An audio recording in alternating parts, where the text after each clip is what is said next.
Assalamualaikum warahmatullahi wabarakatuh. Selamat pagi dan salam sejahtera untuk kita semua. Yang terhormat Ketua IDI Malang Raya, Dr. Sasmoyo Widito, spesialis jantung dan pembuluh darah konsultan. Yang terhormat Ketua Perkeni Malang, Dr. Putu Moda Arsana, spesialis penyakit dalam konsultan endokrin metabolik dan diabetes. Perkenalkan saya Dr. Atika, selaku pembawa acara pada hari ini.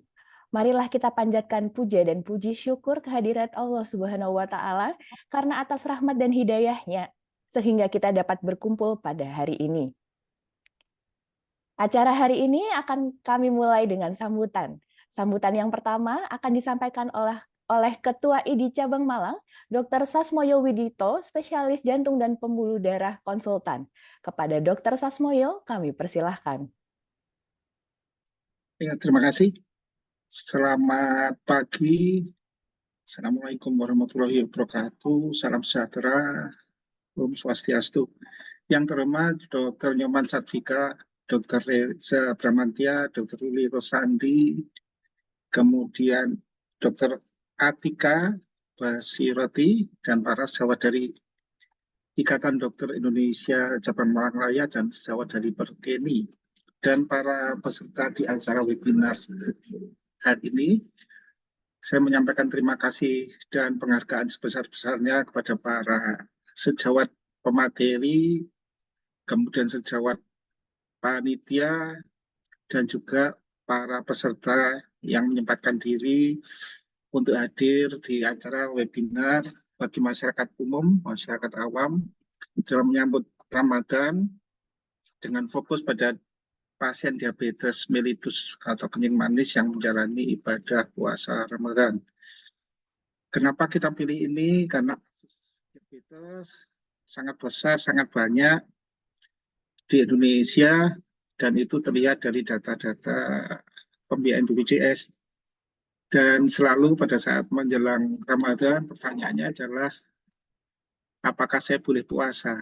Kalau boleh puasa, bagaimana cara saya meminum obat? Karena puasa mensyaratkan saya harus tidak makan sejak imsak sampai dengan nanti buka puasa pada saat maghrib. Dan itu adalah pertanyaan berulang dan setiap tahun, dan rasanya sangat layak kalau bisa dibahas dan didiskusikan antara para warga masyarakat awam yang bisa hadir dalam acara hari ini. Izin saya share sebentar untuk memperkenalkan diri. Apa yang kita semua tahu bahwa tidak kenal maka tidak sayang. Saya akan coba share para peserta semua. Mudah-mudahan ini bisa terlihat untuk memperkenalkan diri apa itu IDI Malang Raya. Jadi para peserta, para senior, sejawat semua. Jadi IDI Malang Raya adalah kira-kira di sinilah Malang. Jadi jika ini peta Indonesia, maka Malang ada di Provinsi Jawa Timur. Di sebelah mananya, nah kalau di sebelah mananya, disinilah Malang. Kira-kira di pertengahan dan ke sisi selatan Jawa Timur. Malang atau dikenal sebagai Malang Raya terdiri dari Kota Batu di utara, Kota Malang di tengah, dan Kabupaten Malang di sisi selatan. Wilayah kami sangat luas karena mencakup 3 daerah tingkat 2. Bagaimana tentang keanggotaan kami, organisasi profesi dokter ini?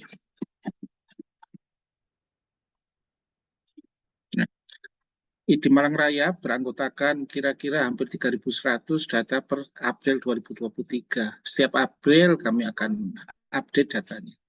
Kira-kira kurang 3.100 dokter, campuran antara dokter umum dengan dokter spesialis dan subspesialis. Dan ini adalah aset bangsa kita. Para sejawat dokter umum, para sejawat dokter spesialis dan subspesialisasi adalah aset. Semua bisa menjadi narasumber, semua menjadi sumber untuk bertanya warga masyarakat awam. Nah, dokter di Malang Raya ini terdistribusi dalam berbagai institusi instansi, ada pemerintah, ada swasta, ada usaha mandiri. Dan di pemerintah ini tentu saja ada pegawai dan ada peserta didik dokter yang sedang dalam pendidikan spesialisasi. Nah, dokter terlibat dalam pengembangan layanannya dan di tempatnya berkarya masing-masing, para peserta didik tentu akan mengembangkan layanan di tempatnya belajar.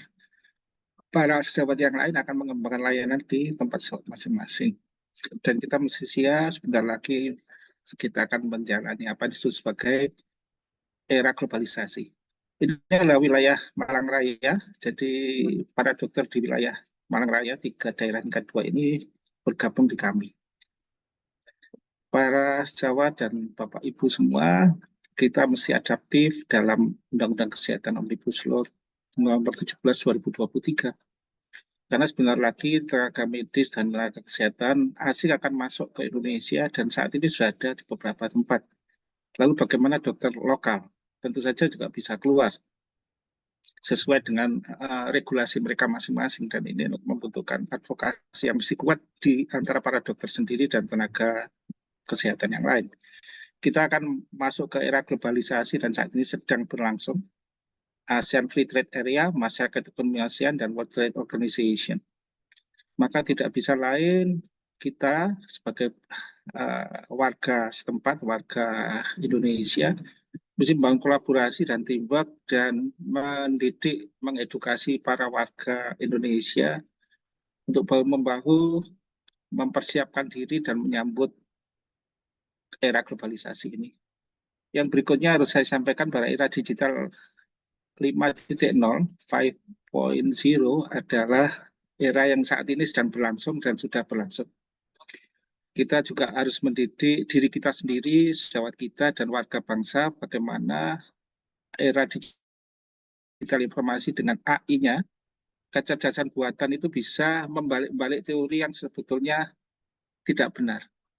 Dan kemudian teori-teori yang hoax ini, tidak benar ini kemudian di-share ke medsos, di-share ke semua media online, dan kemudian bisa akan masuk ke para warga bangsa Indonesia, dan itu akan ditanyakan kepada para dokter. Dan ini Sinau ini, acara hari ini adalah bagian dari kita membuat kolaborasi mengedukasi kepada warga kita sendiri. Kita mengenal sebagai era keterbukaan atau post-trust. Apa yang disebar belum tentu benar, kemudian yang terbuka itu belum tentu valid. Jadi memang mesti bijak dalam memilah dan memilih men-share informasi yang ada. Dan para sejawat dokter akan bertemu dengan berbagai pertanyaan yang diajukan oleh warga masyarakat umum terkait dengan berbagai informasi yang saat ini ada di tangan melalui smartphone. Era disruption sejawat ini saat ini sudah kita alami, dan kita mesti bijak mengelola agar semuanya berlangsung dengan baik, dengan sejuk, dengan tenang. Norma para dokter, Bapak Ibu peserta, para dokter sudah diatur dipayungi oleh norma etika, norma disiplin profesi, norma hukum pidana perdata, norma-norma terkait kompetensi, dan norma keamanan pasien. Kode etik kedokteran Indonesia selalu akan dipakai oleh para sejawat dokter. Regulasi, berbagai macam regulasi tentang kompetensi, STR, SIP, SOP, CP, BPKPT, BPK, Panduan Nasional Praktek Kedokteran, regulasi limbah medis yang dikeluarkan pemerintah pusat maupun pemerintah daerah maupun Perda. Ini semua menjadi payung para sejawat dokter di Indonesia untuk menjaga supaya pasien aman. Dan tentu saja pasien dan warga masyarakat yang sehat pun berhak untuk mendapat informasi yang benar dan valid. Kami semua para dokter di Indonesia menjaga kompetensi dan pasti meningkatkan kompetensi. Webinar hari ini adalah bagian dari menjaga dan meningkatkan kompetensi kami dalam menjawab berbagai pertanyaan yang muncul di tengah warga masyarakat. Ada berbagai kebebasan yang kami ikuti, tentu saja ada mimbarnya, bebas akademik, untuk mimbarnya akademik, bebas ilmiah, mimbarnya ilmiah, kebebasan bersuara, mimbarnya adalah mimbar kebebasan bersuara. Semua berbeda mimbarnya. Sinau adalah salah satu program di cabang raya di bidang kompetensi, termasuk kompetensi adalah bagaimana menjawab pertanyaan dari warga masyarakat yang pertanyaannya ini bisa jadi sangat ditemukan di dalam kehidupan para warga sehari-hari. Ini adalah saluran ID Malang Raya secara resmi, ada 5. Ini yang paling mudah saya rasa. YouTube ini. Silahkan untuk warga peserta untuk mengakses ini. Ada berbagai macam pembelajaran di sini, bukan hanya untuk teknis untuk dokter, tapi juga warga masyarakat secara umum silakan mengakses. Ada banyak materi yang juga kita siapkan untuk warga masyarakat, karena kita bagian dari warga masyarakat. Inilah contoh-contoh yang sudah kami lakukan. Ini hanya saya ambil yang 2024 dan belum siap. Belum semua kami ambil. Yang 2023 lebih banyak lagi. Dan tidak semua untuk teknis, tapi juga untuk warga masyarakat seperti yang hari ini. Bapak Ibu semua, saya harus menyampaikan Ikatan Dokter Indonesia bersama para anggotanya, para dokter, dokter spesialis, dokter subspesialis adalah bagian dari warga bangsa Indonesia. Kita ikut membangun bangsa ini dari sisi kesehatan. Begitu Bapak Ibu, sambutan dari saya. Kemudian silakan Bapak Ibu mengakses website kami. Terima kasih, saya kembalikan kepada MC. Assalamualaikum warahmatullahi wabarakatuh. Selamat pagi. Semoga acara kami membawa manfaat bagi para peserta dan para pemateri. Terima kasih.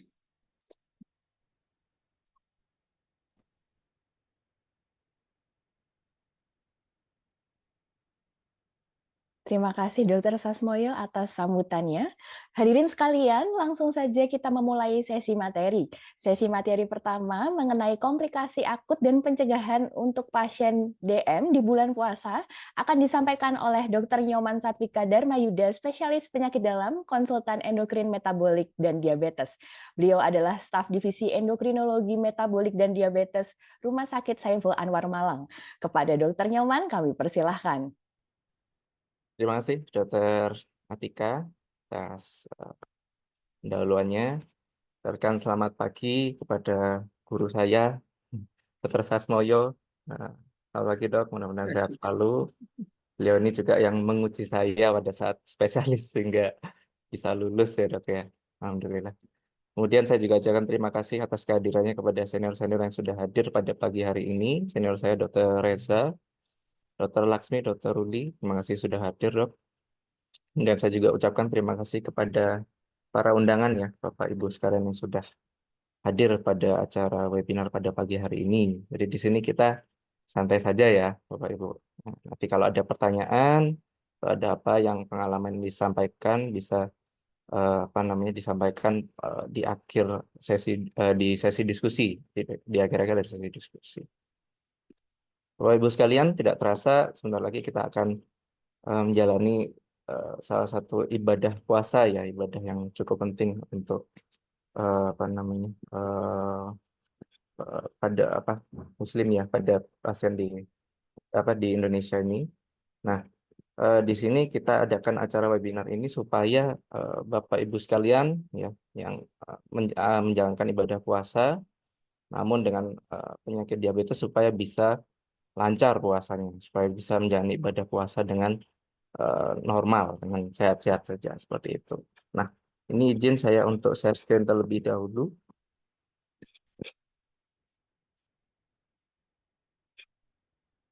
Ya, jadi untuk materi pertama ini saya akan bahas tentang apa namanya bagaimana sih komplikasi akut, apa saja komplikasi akut pada pasien diabetes yang berpuasa Ramadan, serta bagaimana pencegahannya seperti itu. Nah, di sini kita tahu bahwa diabetes ini tadi yang dijelaskan Dr. Sasmoyo, prevalensinya cukup banyak, banyak sekali. Jadi 463 juta di Indonesia sendiri sekitar 19 juta jiwa yang menyandang diabetes seperti itu. Nah, diperkirakan pada tahun 2045 itu malah 50%, jadi 1 dari 2 orang. Ya, itu perkiraan. Mudah-mudahan nanti prevalensinya bisa kita turunkan ya dengan apa namanya edukasi, kemudian juga dengan peran aktif dari masyarakat dan dokter sekalian. Nah, di Asia sendiri mayoritas populasinya adalah Muslim ya, sehingga apa namanya di Indonesia sendiri juga merupakan populasi dengan mayoritas agama Muslim yang terbanyak ya. Jadi dan ini akan menjalankan ibadah puasa Ramadan dekat-dekat ini. Nah ini kan juga beresiko, apalagi kebanyakan dari pasien tersebut mungkin dapat menderita penyakit kencing manis atau diabetes mellitus seperti itu. Nah, sebenarnya puasa sendiri memiliki efek yang positif ya Bapak Ibu. Jadi kalau dijalankan dengan benar dan pada apa namanya kondisi yang sehat, puasa sendiri memiliki efek positif, yaitu dia bisa meningkatkan daya tahan tubuh, meningkatkan sistem imun. Kemudian dia juga memperbaiki metabolisme tubuh. Nah, awalnya mungkin gemuk, kemudian obesitas. Nah, dia bisa membantu untuk menjaga berat badan dan kadar gula darah seperti itu. Jadi kalau dilakukan pada individu yang sehat, dilakukan dengan benar, dia memiliki efek positif. Dia bisa menurunkan resiko terjadinya obesitas atau berat badan yang berlebihan. Kemudian pada populasi yang mungkin ada kelainan lemak ya, jadi lemaknya mungkin meningkat, maka dia juga bisa membantu untuk memperbaiki kadar kolesterol atau profil lipid seperti itu. Jadi kolesterol LDL-nya dapat menurun. LDL ini kita tahu dikaitkan dengan kolesterol yang jahat. Kenapa jahat? Karena dia juga berkaitan dengan resiko penyakit jantung. Nah, ini dia bisa memperbaiki resiko tersebut. Dan juga pada beberapa apa namanya literatur juga pada beberapa populasi kalau dijalankan dengan benar, maka dia juga bisa memperbaiki kadar HbA1c dan tekanan darah. Nah, di sini kadar HbA1c itu adalah untuk apa namanya tujuan atau kendali dari pasien diabetes mellitus. Nah, dia bisa diperbaiki dengan itu. Dan juga pada pasien hipertensi, tekanan darahnya juga bisa membaik. Ya. Nah, apa sih yang terjadi pada kondisi puasa? Ini pada individu yang sehat ya Bapak Ibu ya. Jadi pada individu yang sehat, kalau misalnya yang sebelah kita lihat yang sebelah kiri dulu ya. Sebentar, saya nyalakan. Ya, jadi kita lihat pada individu yang sehat terlebih dahulu. Jika kita makan, ya, makan makanan yang karbohidrat terutama ya, maka oleh tubuh makanan tersebut akan diproses. Ya, setelah mendapatkan enzim dari pencernaan, ya, kemudian dibuang jadi kecil-kecil, kemudian diserap, dia akan menjadi gula darah. Nah, gula darah ini akan merangsang yang namanya insulin. Nah, ini hormon ya, hormon insulin yang dihasilkan oleh apa namanya kelenjar pankreas. Kelenjar pankreas ini, insulin ini nanti akan membantu untuk gula darah tersebut digunakan sebagai energi di otot. Kalau berlebihan dia juga bisa disimpan seperti itu, disimpan di otot, disimpan di lemak dan sebagainya. Jadi kita mendapatkan asupan gula ini sebenarnya tidak hanya dari makanan saja, tapi sel liver ya atau hati itu secara aktif dia akan menghasilkan gula juga seperti itu. Nah, kenapa sel hati ini menghasilkan gula? Karena pada saat kondisi puasa ya di mana kita tidak mendapatkan intake makanan, liver ini akan menghasilkan apa namanya gula darah seperti itu dengan proses namanya gluconeogenesis. Mungkin agak rumit ya, tapi intinya gula darah kita itu dijaga dalam kadar tertentu, tidak terlalu tinggi, tidak terlalu rendah. Ya, mekanismenya seperti ini. Jadi liver itu nanti akan terus memproduksi gula. Harapannya gula nanti tidak terlalu rendah seperti itu. Ini yang terjadi pada individu yang berpuasa. Nah, ini ada suatu apa namanya profil ya, profil gula darah ya pada pasien yang tidak berpuasa dan pada pasien yang berpuasa. Apa bedanya? Nah, kalau kita lihat di sini, sebenarnya pada individu yang tidak berpuasa itu gula darahnya cenderung stabil, relatif stabil ya kita lihat yang biru ini. Tapi pada individu yang berpuasa kita lihat lonjakan, terutama pada jam-jam berbuka. Jam-jam berbuka kita lihat ada lonjakan kadar glukosa darah. Ini pada individu yang tidak diabetes, artinya individu yang normal. Kita lihat adanya lonjakan ini. Mungkin pada saat berbuka ini porsi makannya memang lebih banyak ya, karena kan sebelumnya tidak mengkonsumsi makanan seperti itu sehingga agak turun, kemudian pada saat makan dia akan naik seperti itu. Ini pada individu yang sehat. Nah, kita lihat pada individu yang terkena diabetes apa bedanya. Jadi pada individu yang terkena diabetes, lonjakannya kita lihat makin dominan ya, makin terlihat jelas. Dan di sini bisa kita lihat bahwa apabila kelonjaan ini tidak dikendalikan, maka glukosa darahnya atau gula darahnya itu bisa terlalu tinggi seperti itu. Nah, ini yang menyebabkan resiko gula tinggi seperti itu. Jadi kita lihat bedanya antara individu yang normal, profil gula darahnya ya dengan individu yang diabetes. Kita lihat bahayanya memang di berbukanya ini. Nah, kita sudah review lagi ya. Jadi apa namanya berapa persen prevalensi diabetes, kemudian kita lihat juga profil gula darahnya, kemudian kita review apa yang terjadi pada tubuh pada saat berpuasa. Nah, setelah mengetahui itu, maka sebaiknya dilakukan pemeriksaan sebelum puasa pada pasien diabetes. Kapan? Nah, ini sebaiknya diperiksa setidaknya 6-12 minggu ya sebelum dimulai bulan puasa. Nah, apa saja sih yang dilakukan screening? Pertama, kita bisa screening untuk riwayat kencing manisnya dan riwayat pengobatannya. Nah, ini dari dokternya yang akan melakukan screeningnya. Jadi, mungkin Bapak Ibu nanti akan ditanya riwayat kencing manis sudah berapa lama, obat-obatan apa yang rutin dikonsumsi. Kemudian pada saat puasa sebelumnya ada pengalaman apa, apakah gulanya terlalu rendah ataukah muncul komplikasi seperti itu. Kemudian nanti juga dihitungkan resikonya ya kecenderungan terjadi komplikasi dan juga penyakit lain selain kencing manis. Nah, biasanya kalau kencing manis ini kan penyakit metabolik yang jadi keroyokan ya, jadi nggak hanya kencing manis juga, jadi kadang ada darah tingginya, kemudian penyakit metabolik lain seperti asam urat, kolesterol dan lain sebagainya. Atau mungkin sudah muncul komplikasi, nah itu nanti juga akan digali oleh dokternya. Nah, ini kapan? Kira-kira harusnya setidaknya 6-12 minggu sebelum bulan puasa. Nah, nanti kita akan edukasi juga ya. Jadi ada 7 bahasan yang akan kita bahas di sini ya. Jadi yang pertama yaitu menghitung resiko. Jadi menghitung resiko. Jadi pasien diabetes yang ingin berpuasa nanti akan dikelompokkan dulu resiko ringan, resiko sedang atau resiko berat. Nanti akan dihitung.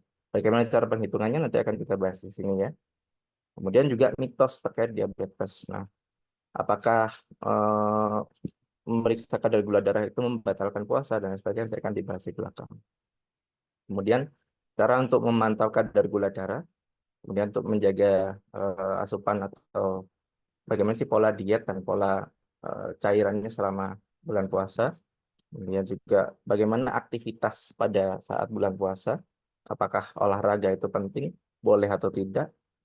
Kemudian obat-obatan, mungkin nanti saya tidak akan bahas banyak di sini ya Bapak Ibu ya, nanti mungkin akan dijelaskan selanjutnya.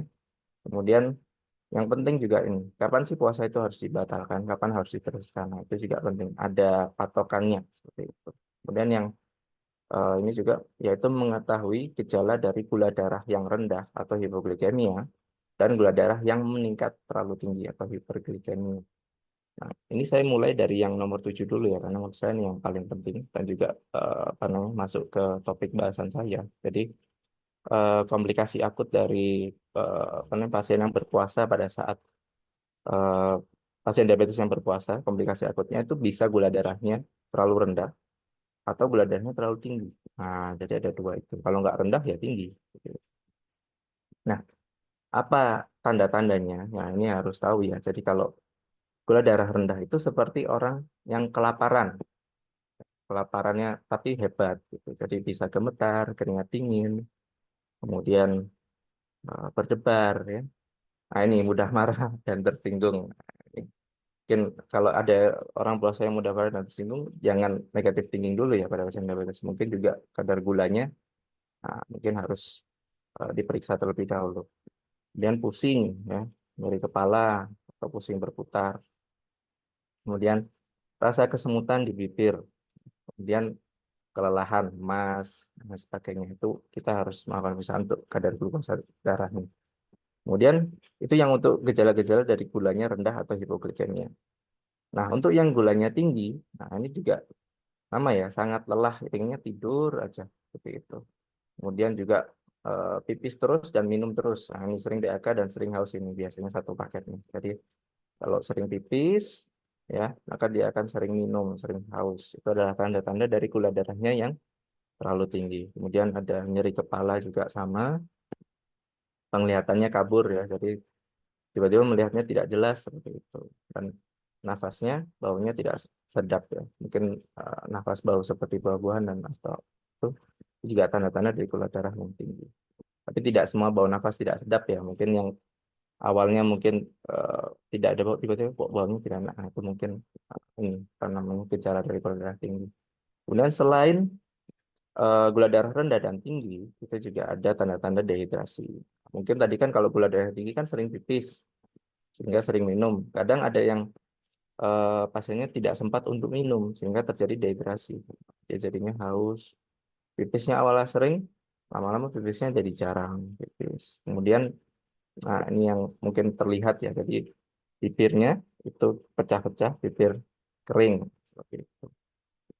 Kemudian yang lain juga, ini gula darahnya tinggi disertai dengan peningkatan kadar keasaman gula darah. Jadi apa namanya? Kalau darahnya terlalu asam, ya itu nafasnya bisa seperti ini, bau buah, bibir kering juga dan sangat kehausan. Ini cuma sebenarnya mirip-mirip aja sih. Tapi intinya ini yang harus dipahami ya, tanda dan gejala dari resiko komplikasi akut nih. Nah, tadi sudah dijelaskan tentang resiko komplikasi akut. Nah, apakah semua pasien memiliki resiko yang sama? Ternyata tidak ya. Nah, ada yang masuk resiko ringan, ada resiko sedang, ada resiko berat. Nah, ini tadi ya resikonya ya. Jadi gula darah rendah, gula darah tinggi, hiperglikemi, kemudian dehidrasi tadi. Nah, ini juga resiko ya kenaikan berat badan. Ini kalau misalnya mungkin pada saat berbuka makanannya tidak terkontrol, ya. Artinya makan berlebih, kadang juga bisa naik berat badan. Dan juga biasanya kalau mungkin pada saat bulan puasa aktivitasnya jadi kurang, nah ini juga resiko untuk jadi kenaikan berat badan. Kemudian ketidakseimbangan elektrolit. Nah, elektrolit ini zat yang penting untuk aktivitas sel ya. Jadi seperti misalnya kalau di Pocari Sweat itu kan ada kadar natrium, kalium dan lain sebagainya. Ini juga bisa jadi tidak seimbang ya, karena mungkin asupannya kurang. Gitu. Nah, ini kalau misalnya tadi dehidrasi berat tidak tertangani bisa terjadi gagal ginjal akut juga. Yang rentan ini terutama yang tadi muncul dehidrasi berat ya, dan pada populasi yang lanjut usia. Seperti itu.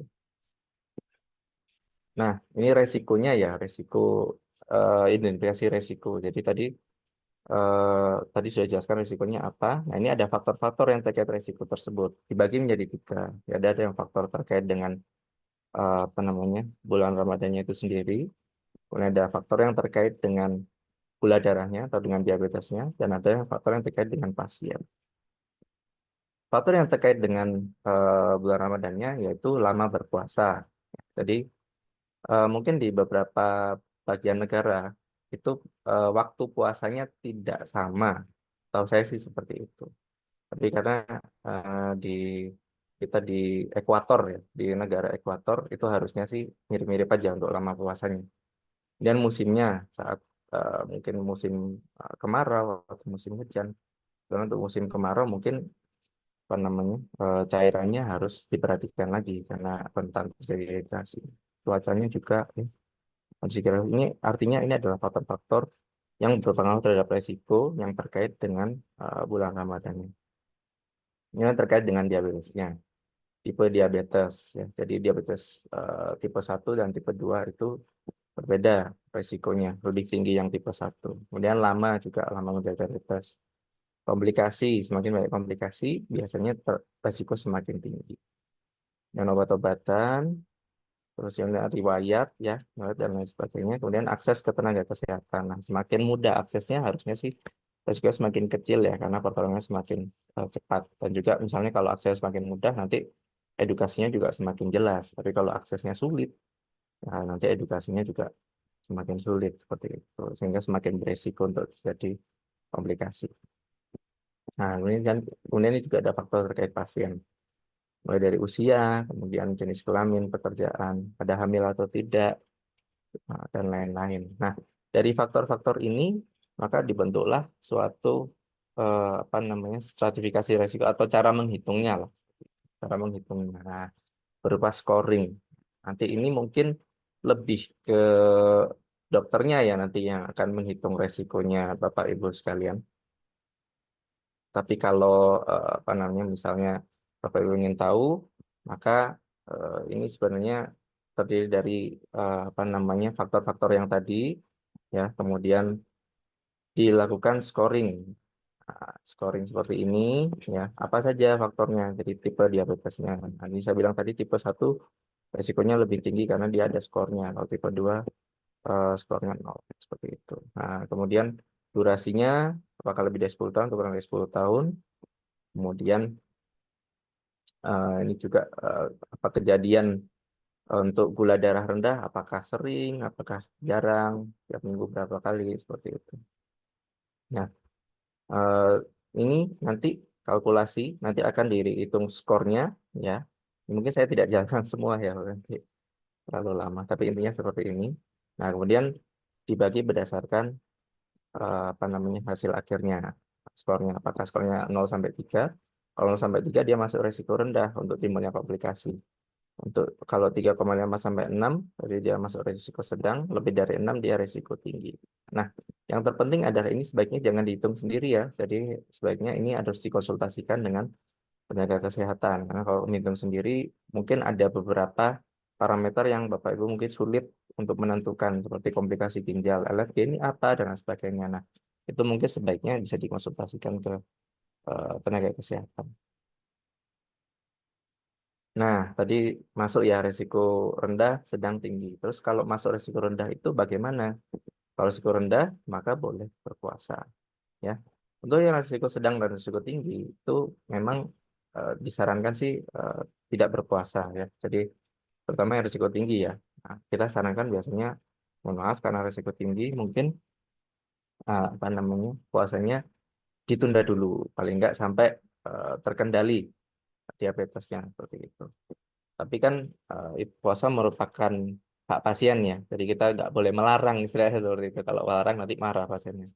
Ya, jadi kita tidak boleh melarang, sehingga yang bisa kita lakukan adalah pada individu yang risiko sedang atau tinggi, yang tetap ingin berpuasa, maka harus menjalani ini. Jadi edukasi mengenai diabetes, ini harus terstruktur. Jadi resikonya harus tahu dulu, kemudian profil resikonya harus diketahui, kemudian cara mencegahnya bagaimana. Nah, kebetulan yang ikut sini mungkin ikut ke webinar ini nanti sudah ya ini ya, jadi dijelaskan mengenai edukasinya. Kemudian dia harus di follow up ya, artinya pada saat bulan puasa itu tidak dilepas begitu saja. Artinya harus ada nomor tenaga kesehatan yang Bapak Ibu pegang gitu. Jadi kalau misalnya ada keluhan dan apa, segera konsultasi. Nah, kemudian ini juga harus bisa melakukan, bukan harus ya, sebaiknya bisa melakukan pemeriksaan glukosa darah mandiri. Nah, nanti akan dijelaskan di belakang. Nah, kemudian obatnya ya sebaiknya harus disesuaikan. Jadi jangan disamakan untuk obatnya. Jadi harus disesuaikan seperti itu. Jadi misalnya ada obat eh, yang diminum pagi mungkin akan dipindah malam dan lain sebagainya. Ada suntikan yang siang karena siang puasa jadinya tidak disuntik, terus suntiknya bagaimana? Nah, itu harus disesuaikan. Kemudian harus tahu kapan membatalkan puasa. Nah, ini nanti akan jadi di belakang. Nah, ini sama ya, jadi harus tahu kapan harus membatalkan puasa. Dan tidak boleh puasa kalau sudah terjadi komplikasinya seperti itu sebaiknya. Baik, jadi ini mitosnya ya. Jadi ternyata kalau pemeriksaan gula darah ya itu tidak membatalkan puasa. Ya, jadi pemeriksaan gula darah yang dilakukan di ujung jari dan glukosa darah kapiler itu tidak membatalkan puasa. Nah, ini penting ya. Mungkin si ada individu yang atau pasien yang mungkin wah nggak boleh periksa nanti keluar darah nanti batal puasanya. Nah, ini ternyata tidak ya. Jadi bisa gula darah tidak batalkan puasa dan apa namanya suntikan insulin ya itu juga tidak membatalkan puasa. Seperti itu. Ini mitosnya. Nah, kemudian tadi dijelaskan ya harus bisa periksa glukosa darah mandiri atau gula darah mandiri. Bagaimana caranya? Oh, atau ini mungkin kapan dulu diperiksanya? Nah, diperiksanya itu ya dilakukan selama sebaiknya 7 waktu dalam satu hari. Ya, dalam satu hari bisa 7 waktu. Kapan saja? Jadi pertama saat sahur ya, saat sahur itu diperiksa gula darahnya. Kemudian pagi hari, siang hari, afternoon ya, jadi jam 12. Kemudian menjelang sore hari, ya, kemudian sebelum berbuka, kemudian 2 jam setelah berbuka diperiksa juga. Dan yang ketujuh adalah kapanpun saat tidak enak badan. Nah, jadi misalnya ada keluhan, misalnya tadi pusing, penglihatannya tiba-tiba terganggu, sebaiknya periksa gula darahnya, ya. Jadi 7 waktu ini, apakah 7 waktu ini dilakukan tiap hari selama bulan puasa? Tentu tidak ya. Jadi eh, bervariasi. Kalau misalnya resikonya makin tinggi, sebaiknya diperiksa makin sering, ya. Kalau resikonya rendah, tentu tidak dilakukan terlalu sering seperti itu. Nah, yang terpenting adalah setelah dilakukan pemantauan gula darah itu dicatat. Jadi mungkin dibuat tabel seperti ini ya. Harinya hari apa, kemudian tadi 7 ya, itu 2, 3, 4, 5, 6, 7. Ya, ini 8 ya temannya saat mau tidur. Jadi pada saat ini diperiksa, kemudian dicatat untuk angka yang keluar di situ. Ya. Nah, bagaimana cara memeriksanya? Hasil misalnya ini urut-urutannya ya, tapi nanti di belakang nanti akan kita lihat video cara pemeriksaan kadar glukosa darah mandiri. Jadi yang pertama, siapkan dulu alatnya. Jadi jangan lihat nomor 1 dulu, lihat yang bawahnya. Sediakan dulu alatnya. Jadi alatnya apa aja? Pertama kita harus punya glukometernya, ya. Dan kita punya cairan alkohol, dan kita punya kapas alkohol untuk membersihkan ya. Dan kita punya lancet. Lancet ini untuk yang jarum yang untuk menusuk seperti itu. Jarum yang untuk menusuk. Kemudian test strip.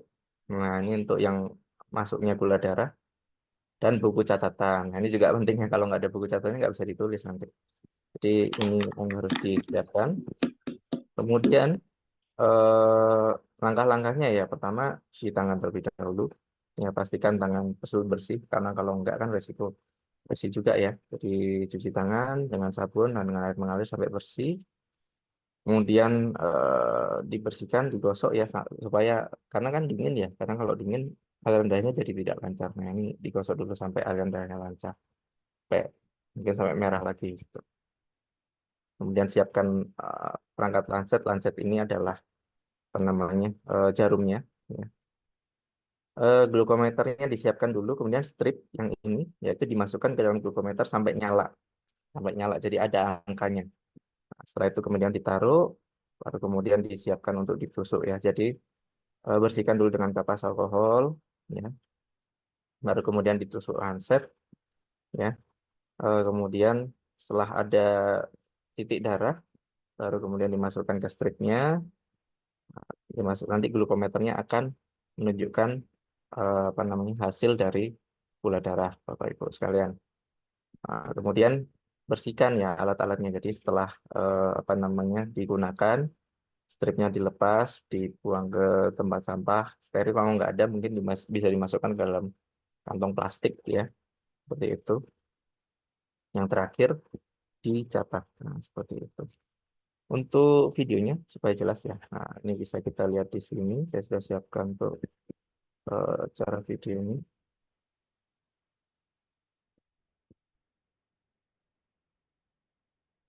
Kita lihat bersama-sama terlebih dahulu. Mudah-mudahan bisa ini.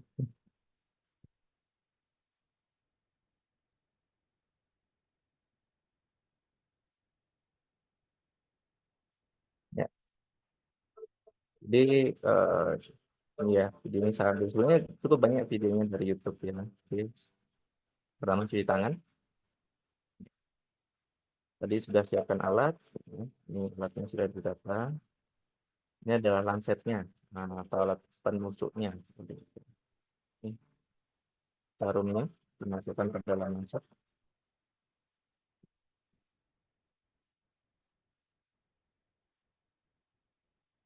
Nah ini perlu di replace ya kalau misalnya gunakan secara berkali-kali. Jadi diganti jarumnya. Nah ini dimasukkan dulu ke dalam alat gula darahnya supaya nah ini tunggu sampai nyala. Nah kemudian ditusuk ya kalau sudah ada darah yang seperti ini, kemudian dimasukkan ke dalam alatnya, stripnya, nanti keluar seperti itu.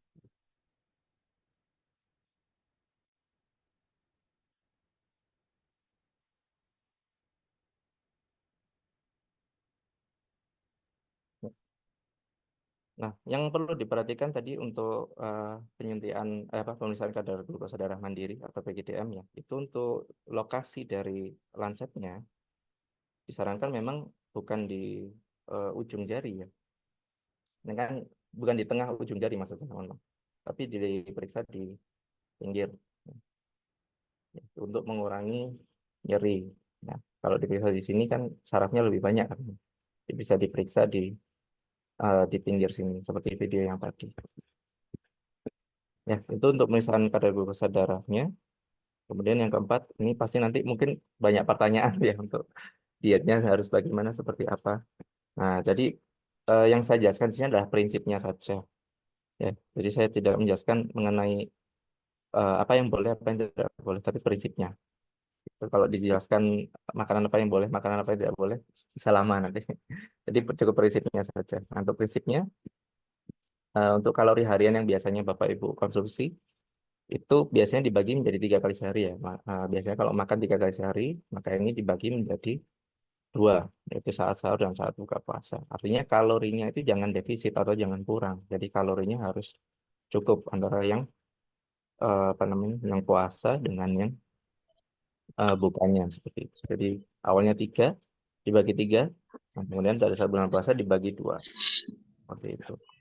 Nah, kemudian ini untuk jadi bukan protein, maksudnya nutrisi itu terdiri dari protein, lemak, dan karbohidrat. Nah, ini untuk presentasinya ya. Jadi ibaratnya kalau ada satu piring itu, setengahnya itu adalah karbohidrat, 1/4-nya itu bisa protein, dan 1/4-nya bisa lemak. Lemaknya bukan lemak yang gorengan atau ya, jadi lemak jenuh seperti itu. Contoh lemak jenuh mungkin nanti bisa dicari ya. Lemak tidak jenuh maksudnya yang direkomendasikan. Jadi bukan lemak jenuh yang harus dihindari. Nah, nanti Ramadan Plate, nah, nanti akan ada slide. Nah, ini, tapi ini nanti aja. Jadi itu contohnya.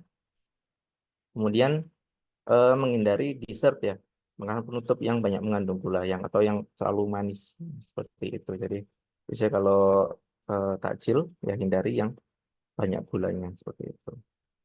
Kemudian untuk pilihan karbohidratnya itu bisa diutamakan yang banyak seratnya, seperti gandum mungkin ya. Bukan roti yang biasa, roti gandum, atau mungkin dari serat dari buah gitu ya juga bisa, atau sayur ya.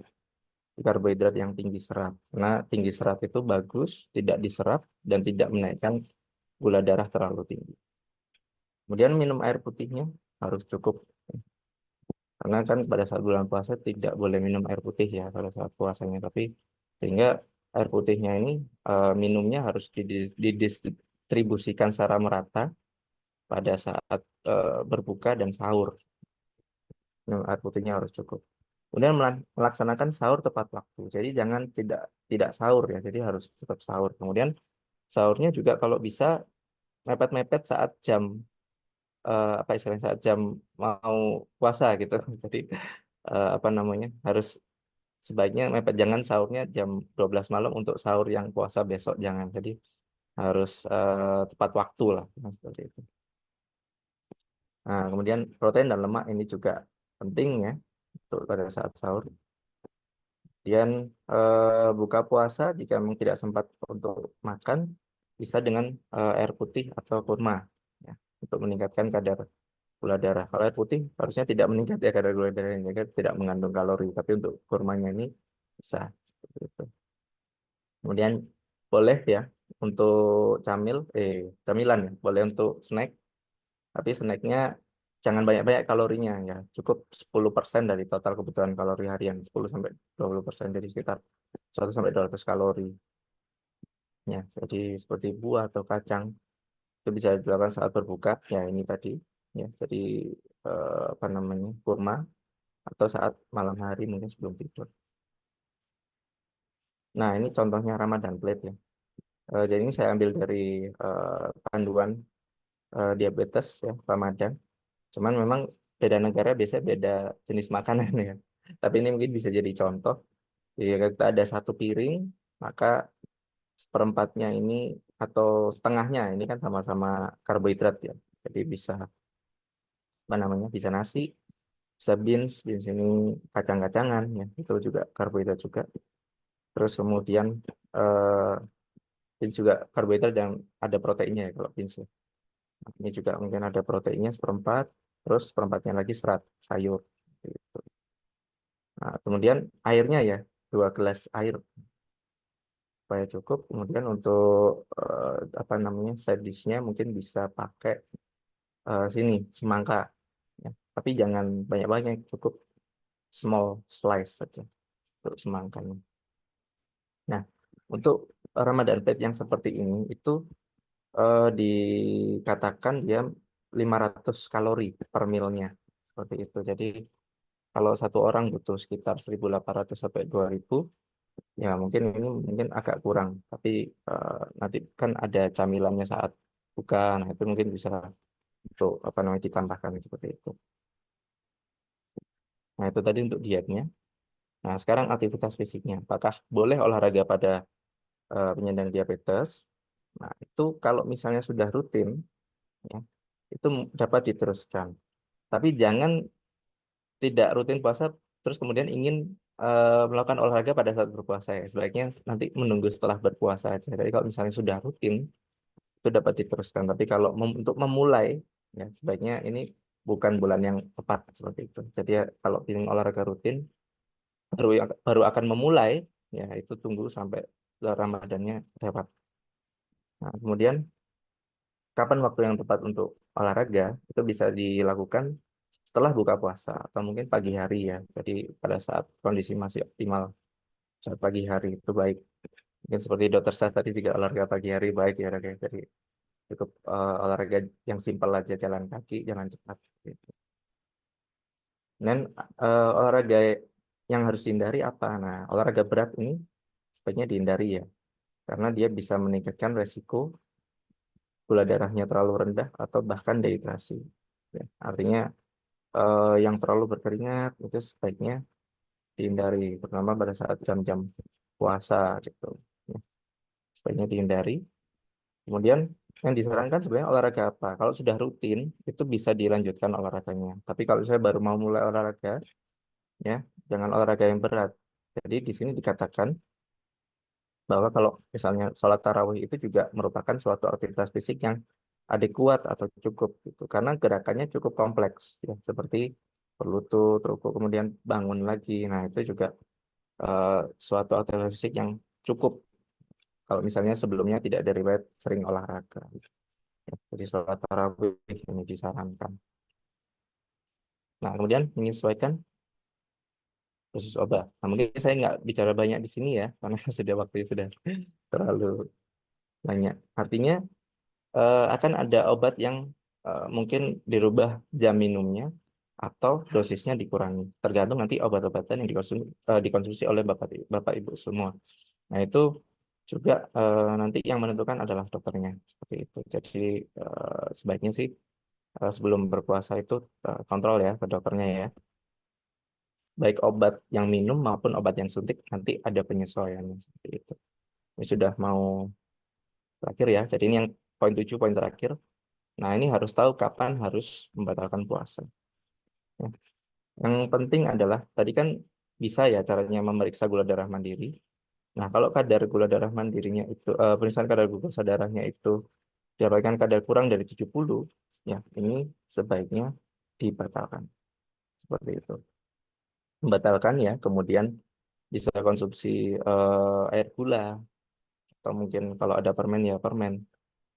Intinya adalah menaikkan kadar gula darah. Kemudian diperiksa ulang 1 jam, ya. Nah, itu harus diperiksa kalau kadarnya masih 70-90. Nah, kemudian kalau kadar gula di atas 300, nah ini juga sebenarnya disarankan untuk dibatalkan saja puasanya. Kemudian kalau ada gejala-gejala itu tadi yang di awal seperti keringat dingin, ya, kemudian pusing, lemas, tanda-tanda dehidrasi sering pipis, ya, terus bibirnya kering, kemudian diperiksa kadar gula darahnya ternyata 300, nah itu sebaiknya dibatalkan.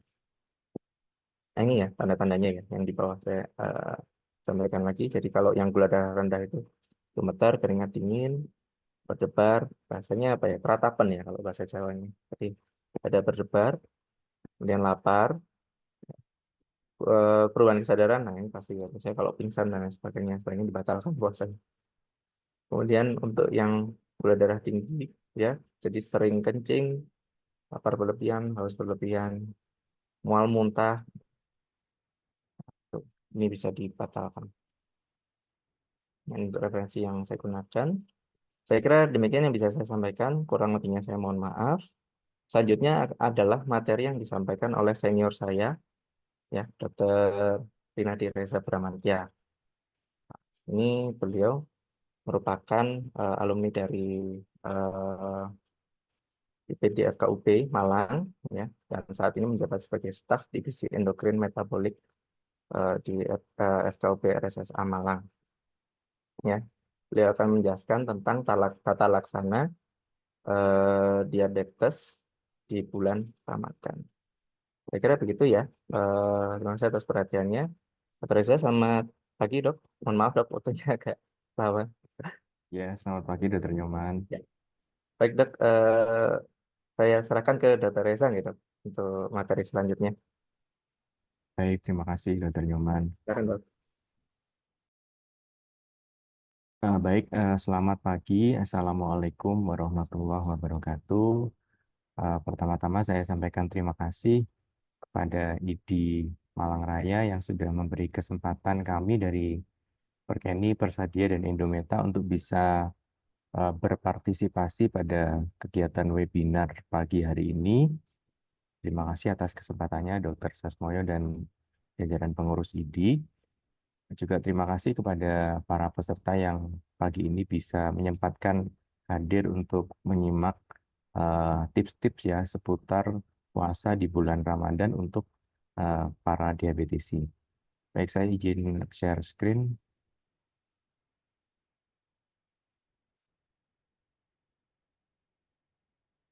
Sudah terlihat ya di layar.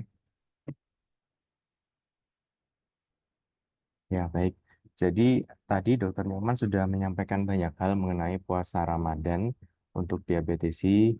Saya di sini akan lebih fokus untuk memberikan materi mengenai apa sih yang harus dilakukan oleh para diabetesi dan tidak terkait dengan obat-obatan yang dikonsumsi. Tadi mungkin Dr. Nyoman sedikit menyinggung mengenai obat-obatan dan apa saja komplikasi baik itu akut atau komplikasi kronis yang bisa terjadi selama bulan Ramadan. Ini profil saya. Nah, tadi disebutkan bahwa memang pasien diabetes itu saat ini jumlahnya semakin banyak. Bahkan diprediksi tahun 2045 itu mencapai 700 juta dengan tahun 2019 kemarin itu tuh 460,3 juta penyandang diabetes di seluruh dunia. Dan diabetes itu sebenarnya yang paling kita takutkan adalah komplikasinya. Komplikasi berupa mikro atau makrovaskuler, penyakit jantung koroner, kemudian amputasi, dan berujung pada kematian. Yang bisa dilakukan untuk pasien-pasien diabetes utamanya adalah menjaga pola hidup dan mengupayakan bagaimana diet yang tepat untuk mencegah tingginya kadar glukosa di dalam darah. Nah, tetapi ketika kita menjalankan puasa yang di Indonesia kurang lebih nanti tanggal 10 Maret ya kalau nggak salah, sekitar itu kita akan menjalani puasa Ramadan hari pertama. Banyak sekali Muslim yang terkena diabetes dan masih berkeinginan untuk menjalankan ibadah puasa Ramadan. Karena memang puasa Ramadan merupakan suatu kewajiban bagi siapapun Muslim, tapi ada perkecualiannya untuk orang yang sakit atau tidak mampu atau kondisi yang belum memungkinkan melakukan puasa Ramadan, misalnya dalam perjalanan dan sebagainya. Nah, sebenarnya kalau kita bicara diabetes itu salah satu perkecualian. Tetapi kami dari sisi medis membuat kategori-kategori tertentu yang bisa mengarahkan seorang pasien itu boleh berpuasa atau tidak, yaitu screening komplikasi tadi sekilas sudah disampaikan oleh Dr. Nyoman. Lalu bagaimana kalau orang diabetes mau berpuasa, itu boleh atau enggak? Nah, sebelum kita membahas ke sana, mungkin kita lihat dulu data. Kami sempat melakukan penelitian pada tahun 2021 ya, bagaimana profil orang diabetes yang menjalani puasa Ramadan. Ternyata kalau dilihat dari HbA1c-nya sebelum puasa Ramadan itu kisarannya 7,93. Ini dilakukan di poli penyakit dalam di RSSA. Kemudian setelah puasa Ramadan, HbA1c-nya turun. Nah, ini salah satu informasi juga yang memberikan sinyal positif bahwa puasa Ramadan itu ternyata memberikan dampak yang baik. Tapi dengan catatan dilakukan dengan cara yang tepat. Ya, dilakukan dengan cara yang tepat itu apa? Salah satunya adalah dengan melakukan penapisan atau screening komplikasi sebelum puasa Ramadan. Kemudian kami juga melihat dari masing-masing stratifikasi risiko, dari pasien yang stratifikasi risikonya sedang, kemudian tinggi, dan sangat tinggi, nanti di belakang kita akan diskusikan. Kemudian kita bandingkan, ya.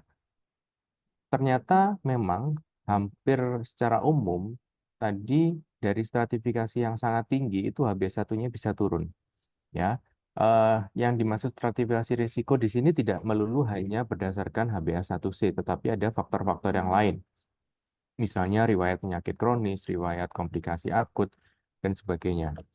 Itu yang bisa tahu itu bukan pasiennya, tetapi adalah dokter. Sehingga dari sini saya ingin mengambil suatu kesimpulan, Bapak Ibu yang berminat untuk melakukan puasa Ramadan tanggal 10 Maret nanti, sebaiknya dan wajib sudah harus kontrol ke dokternya sebelum menjalani puasa.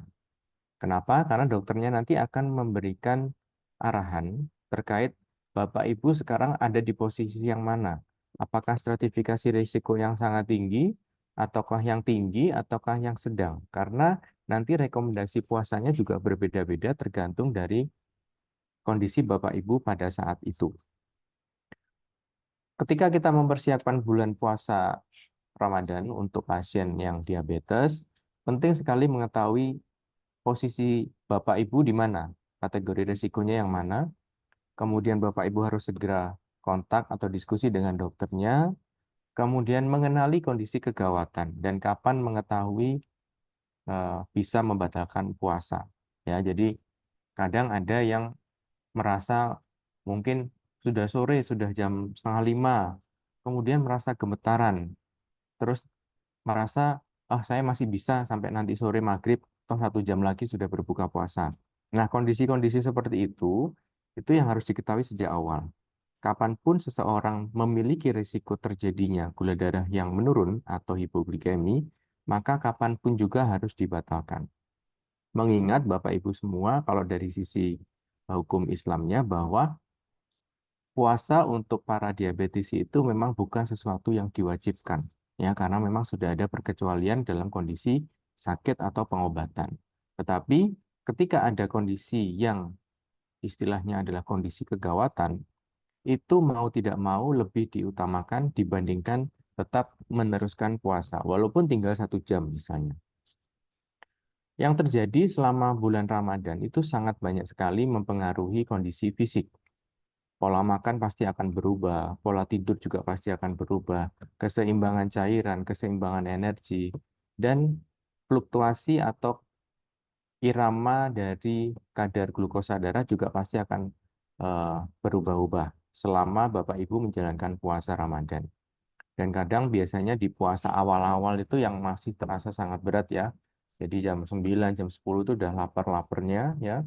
Karena memang salah satu hormon yang berpengaruh situ, kortisol, itu juga berubah selama bulan Ramadan. Jadi banyak hal yang berubah selama bulan Ramadan. Ini hanya untuk pasien atau orang yang normal. Sedangkan Bapak Ibu dengan diabetes tentunya akan memiliki potensi lebih besar terganggunya pola hidup atau pola fisiologis dari fisik Bapak Ibu sekalian selama bulan Ramadan. Jadi ini harus diperhatikan. Orang yang tidak tidak diabetes saja itu terjadi perubahan yang cukup banyak selama menjalankan ibadah puasa Ramadan, apalagi yang eh, pasien dengan diabetes. Nah, kemudian ini adalah perubahan pola makan. Pola tidur juga berubah ya. Bapak Ibu sudah tahu bahwa pola makannya selama non-Ramadan itu kan makan pagi, siang, malam, kemudian ada snacknya. Kemudian saat malam puasa Ramadan, pola makannya sangat berubah drastis ya. Jadi tidur, kemudian bangun, ketika bangun tuh nanti akan makan, kemudian buka puasa, makan sahur. Bangun tidur itu tentu saja sangat melelahkan ya, apalagi untuk orang yang terbiasa mengatur pola makannya sehari 3 kali, kemudian ditambah snack. Nah, kita tahu bahwa puasa Ramadan memiliki dampak yang baik ya untuk glukosa darah puasa dan HbA1c seperti tadi saya sampaikan di data yang kami punya. Tetapi itu harus dilakukan dengan persiapan. Dan persiapan itu tidak bisa disamakan antara satu pasien dengan pasien yang lain. Jadi misalnya ada seseorang, satu kelompok Bapak Ibu punya diabetes sama-sama terkontrol dengan baik, kemudian sama-sama menjalankan pola yang berubah selama puasa Ramadan itu belum tentu sama. Sehingga dibutuhkan mengidentifikasi saat ini kondisinya seperti apa, kemudian kondisi penyulitnya apa, dan hal-hal yang bisa meringankan atau memperbaiki kondisi itu apa, itu sangat berbeda pada setiap orang. Yang dilakukan nanti adalah intervensi berupa pengaturan dari pola makan, aktivitas fisik, menyesuaikan obat. Nah, yang paling penting juga menyesuaikan obat ini ya. Kemudian komplikasi apa yang bisa terjadi dan kapan memeriksakan glukosa darah. Memang hampir 2/3 pasien yang sudah mengalami edukasi atau diberikan penjelasan oleh dokternya sebelum menjalani puasa, kemungkinan akan tahu bagaimana menjalankan puasa yang aman, sehingga dampaknya adalah dampak yang baik. Jadi setelah Lebaran nanti memberikan dampak yang cukup baik. Tetapi ada juga yang memang tidak ngeh atau tidak paham, sehingga pada saat puasa muncul komplikasi yang cukup banyak. Ini adalah beberapa poin yang kita gunakan untuk melakukan klasifikasi risiko dari Bapak Ibu sekalian ya. Di antaranya di sini apakah riwayat diabetesnya kurang dari 10 tahun, lebih dari 10 tahun, apakah punya pemeriksaan gula darah mandiri di rumah, kemudian durasi puasanya berapa lama. Ini tidak untuk Bapak Ibu terapkan langsung karena Bapak Ibu pasti akan butuh dokter untuk menerapkan kriteria-kriteria ini sehingga nanti akan tahu pada posisi mana, ringan, sedang, atau risiko tinggi, risiko sedang, atau tidak ada risiko. Nah, ini adalah kategori risikonya ya. Kalau risiko rendah itu boleh atau wajib berpuasa. Kalau risiko sedang itu boleh tidak berpuasa. Ya, jadi ini yang di tengah ini hukumnya tengah-tengah ya. Jadi boleh puasa, boleh tidak ya. Tapi kalau sudah risiko tinggi, sangat tidak dianjurkan untuk puasa. Jadi kita harus tahu bahwa puasa ini kan tujuannya baik ya dan sebaiknya dilakukan dengan cara yang baik. Maksudnya apa? Kalau ternyata ketika puasa itu mudorotnya atau dampaknya lebih banyak terjadi, maka itu menjadi suatu perkecualian. Caranya gimana untuk mencegah komplikasi? Ya, kita mencegah terjadinya kondisi hipoglikemia. Hipoglikemia, gula darah yang menurun secara drastis ya, dan kadang memberikan gejala tertentu ya, itu harus dilakukan pencegahannya gimana? Buka puasa sama sahur yang cukup dengan nutrisi seimbang.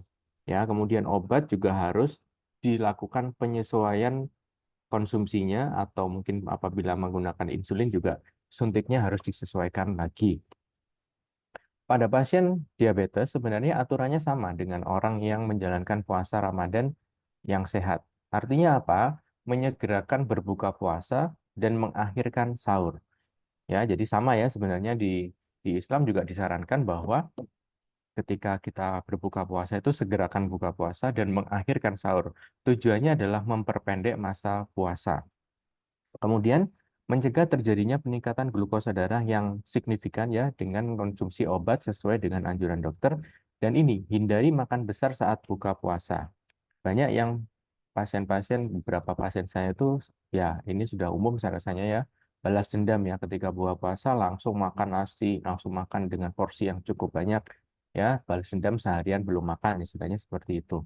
Justru itu yang tidak baik untuk kondisi tubuhnya. Karena peningkatan glukosa darah akan langsung meningkat secara drastis.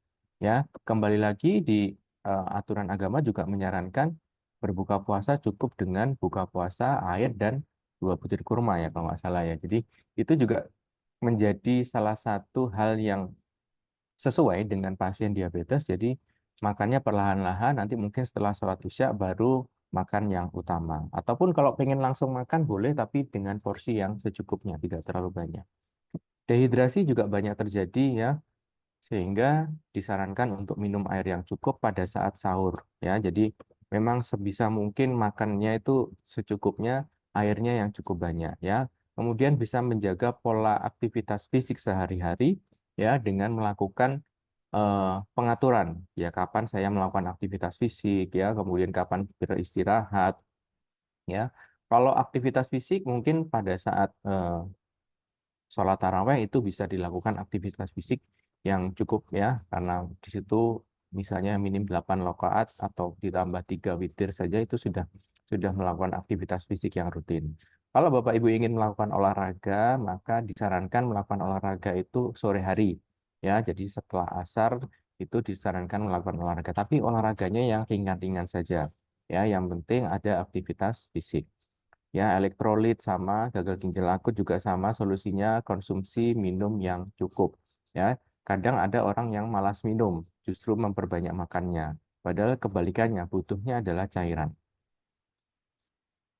Nah, aktivitas fisik tadi yang rutin bisa dilakukan, kemudian olahraga ringan dan sedang bisa dilakukan pagi hari atau setelah berbuka puasa, jadi sore hari ya.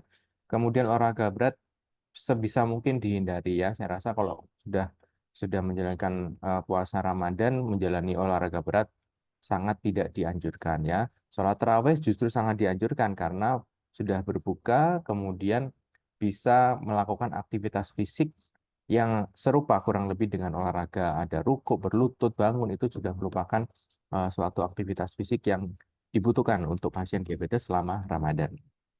Kemudian memantau glukosa darah juga penting dilakukan. Kapan kita melakukan pemantauan glukosa darah? Ada 7 waktu dalam pemantauan glukosa darah selama Bapak Ibu menjalankan puasa Ramadan. Ini kalau punya ya, jadi nggak usah, maksudnya nggak usah mengada-adakan. Kalau memang belum punya alat glukometer, harus ke apotek 7 waktu, nggak harus seperti itu ya. Jadi ini adalah apabila Bapak Ibu punya pemeriksaan glukosa darah di rumah, ketika mau ngecek itu nggak sewaktu-waktu dicek. Jadi yang utama adalah sahur, kemudian pagi hari atau saat duha, kemudian saat duhur, sekitar asar, menjelang maghrib, 2 jam setelah buka puasa, dan kapanpun muncul gejala. Jadi yang utama kalau menurut saya di sini adalah kapanpun muncul gejala. Kapanpun muncul gejala ini karena tidak terbatas waktu. Bisa pagi, siang, sore, bahkan mau berbuka juga bisa muncul gejala. Kalau Bapak Ibu nggak punya glukometer gimana? Ya, kalau nggak punya glukometer tidak usah diupayakan harus ke apotek, tidak perlu. Saya rasa cukup dengan ketika ada gejala lemas, kemudian sudah mulai gemeteran, keringat dingin, matanya kok kunang-kunang, kemudian rasa yang mengantuk yang berlebihan, kayak nggak kuat ngapa-ngapain, bisa dipastikan itu glukosa darahnya rendah. Maka pada saat itu juga disarankan untuk langsung membatalkan puasa dengan minum air gula atau minum teh manis ya, apapun yang ada kandungan glukosanya. Dan harus dibatalkan seperti itu ya. Wajib hukumnya membatalkan untuk seperti itu karena apa? Karena dampaknya kalau hal itu diteruskan itu tidak baik ya, bisa terjadi penurunan kesadaran dan sebagainya. Ya, ini ketika membatalkan puasa, glukosa darah di bawah 70 atau glukosa darah di atas 300, ya, kondisi dehidrasi, ya. Hipoglikemi gejalanya bisa gemetaran, keringat dingin, berdebar-debar, lapar, ya. Kemudian ada perubahan kesadaran, jadi nggak sadar, bingung, nyeri kepala. Hiperglikemia, rasa haus yang berat, kemudian sering kencing. Ketika intinya ada gejala-gejala entah itu hipoglikemia, entah itu hiperglikemia, disarankan untuk segera membatalkan puasa. Ini yang dilakukan ketika terjadi hipoglikemi ringan ya, dikonsumsi karbohidrat ya, kerja cepat, bisa larutan glukosa atau mungkin teh kemasan seperti itu ya. Intinya adalah yang bisa segera meningkatkan kadar glukosa di dalam darah. Kalau masih sadar penuh, bisa mengkonsumsi larutan gula. Tapi kalau sudah tidak sadar, maka diinformasikan ke keluarganya juga bahwa ketika tidak sadar langsung dibawa ke rumah sakit. Kenapa? karena sudah tidak bisa mengkonsumsi makanan atau via oral atau via makan minum, sehingga harus diberikan larutan glukosa melalui infus intravena. Hipoglikemia berat, pasien tidak sadar ya, berarti sudah tidak bisa memberikan informasi ke keluarga atau orang terdekat, sehingga orang terdekat harus sadar bahwa gejala-gejala hipoglikemia salah satunya adalah penurunan kesadaran. Kemudian dievaluasi penyebabnya, apakah itu karena makanan, apakah itu karena aktivitas fisik yang berlebihan, atau karena obat-obatannya kurang tepat, atau karena cairannya kurang cukup. Ya, ini adalah hal-hal yang harus dilakukan supaya Bapak Ibu tetap bisa berpuasa dengan kondisi yang aman, tidak terjadi komplikasi. Ya, di Al-Quran juga disebutkan, barang siapa sakit atau perjalanan tidak disarankan untuk berpuasa. Ya, Allah tidak membebani kecuali sesuai dengan kemampuan dari hambanya. Nah, kesimpulannya adalah puasa di bulan Ramadan ini sebenarnya bisa memberikan dampak yang positif kepada pasien diabetes, ataupun juga negatif, tergantung bagaimana persiapannya. Ya, dampak positifnya diantaranya dengan pembaikan kadar dari glukosa darah. Dampak negatifnya komplikasi tadi yang banyak muncul, bisa hipoglikemi, bisa hiperglikemi, dan sebagainya. Ketika puasa Ramadan dilakukan dengan persiapan yang baik, ya, kemudian mengikuti dari anjuran dokter yang merawat, maka dampak-dampak negatifnya bisa diminimalisir. Jadi pesan saya, sebelum nanti tanggal 10 Maret menjalani puasa Ramadan, pastikan Bapak Ibu semuanya yang ingin menjalankan puasa Ramadan sudah kontak atau diskusi dengan dokternya, baik itu di puskesmas bisa, di klinik bisa, atau di rumah sakit tempat Bapak Ibu kontrol, sehingga Bapak Ibu segera mengetahui ada di posisi mana dan apa yang harus dilakukan untuk menjalankan puasa dengan kondisi aman. Mungkin itu saja yang bisa saya sampaikan, kurang lebihnya mohon maaf. Saya akhiri, selamat siang, Assalamualaikum warahmatullahi wabarakatuh. Kita masuk sesi diskusi ya, Dokter Nyoman ya. Siap, Dok. Mungkin untuk diskusi kita pandu berdua aja, Dok ya. Ya, baik, Bagi kami Bapak persilakan. Ibu. Ya, Bapak Ibu yang punya pertanyaan silakan. Bisa di kolom chat ataupun di langsung ya, Bapak Ibu, silakan. Belum ada nih sepertinya, Dok. Tadi kolom chat.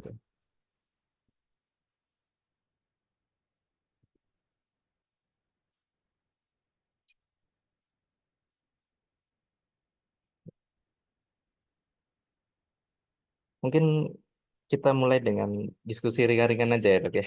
Ya, Dokter Nyoman, kita ngobrol aja kalau gitu. Belum Iya. ada yang tanya.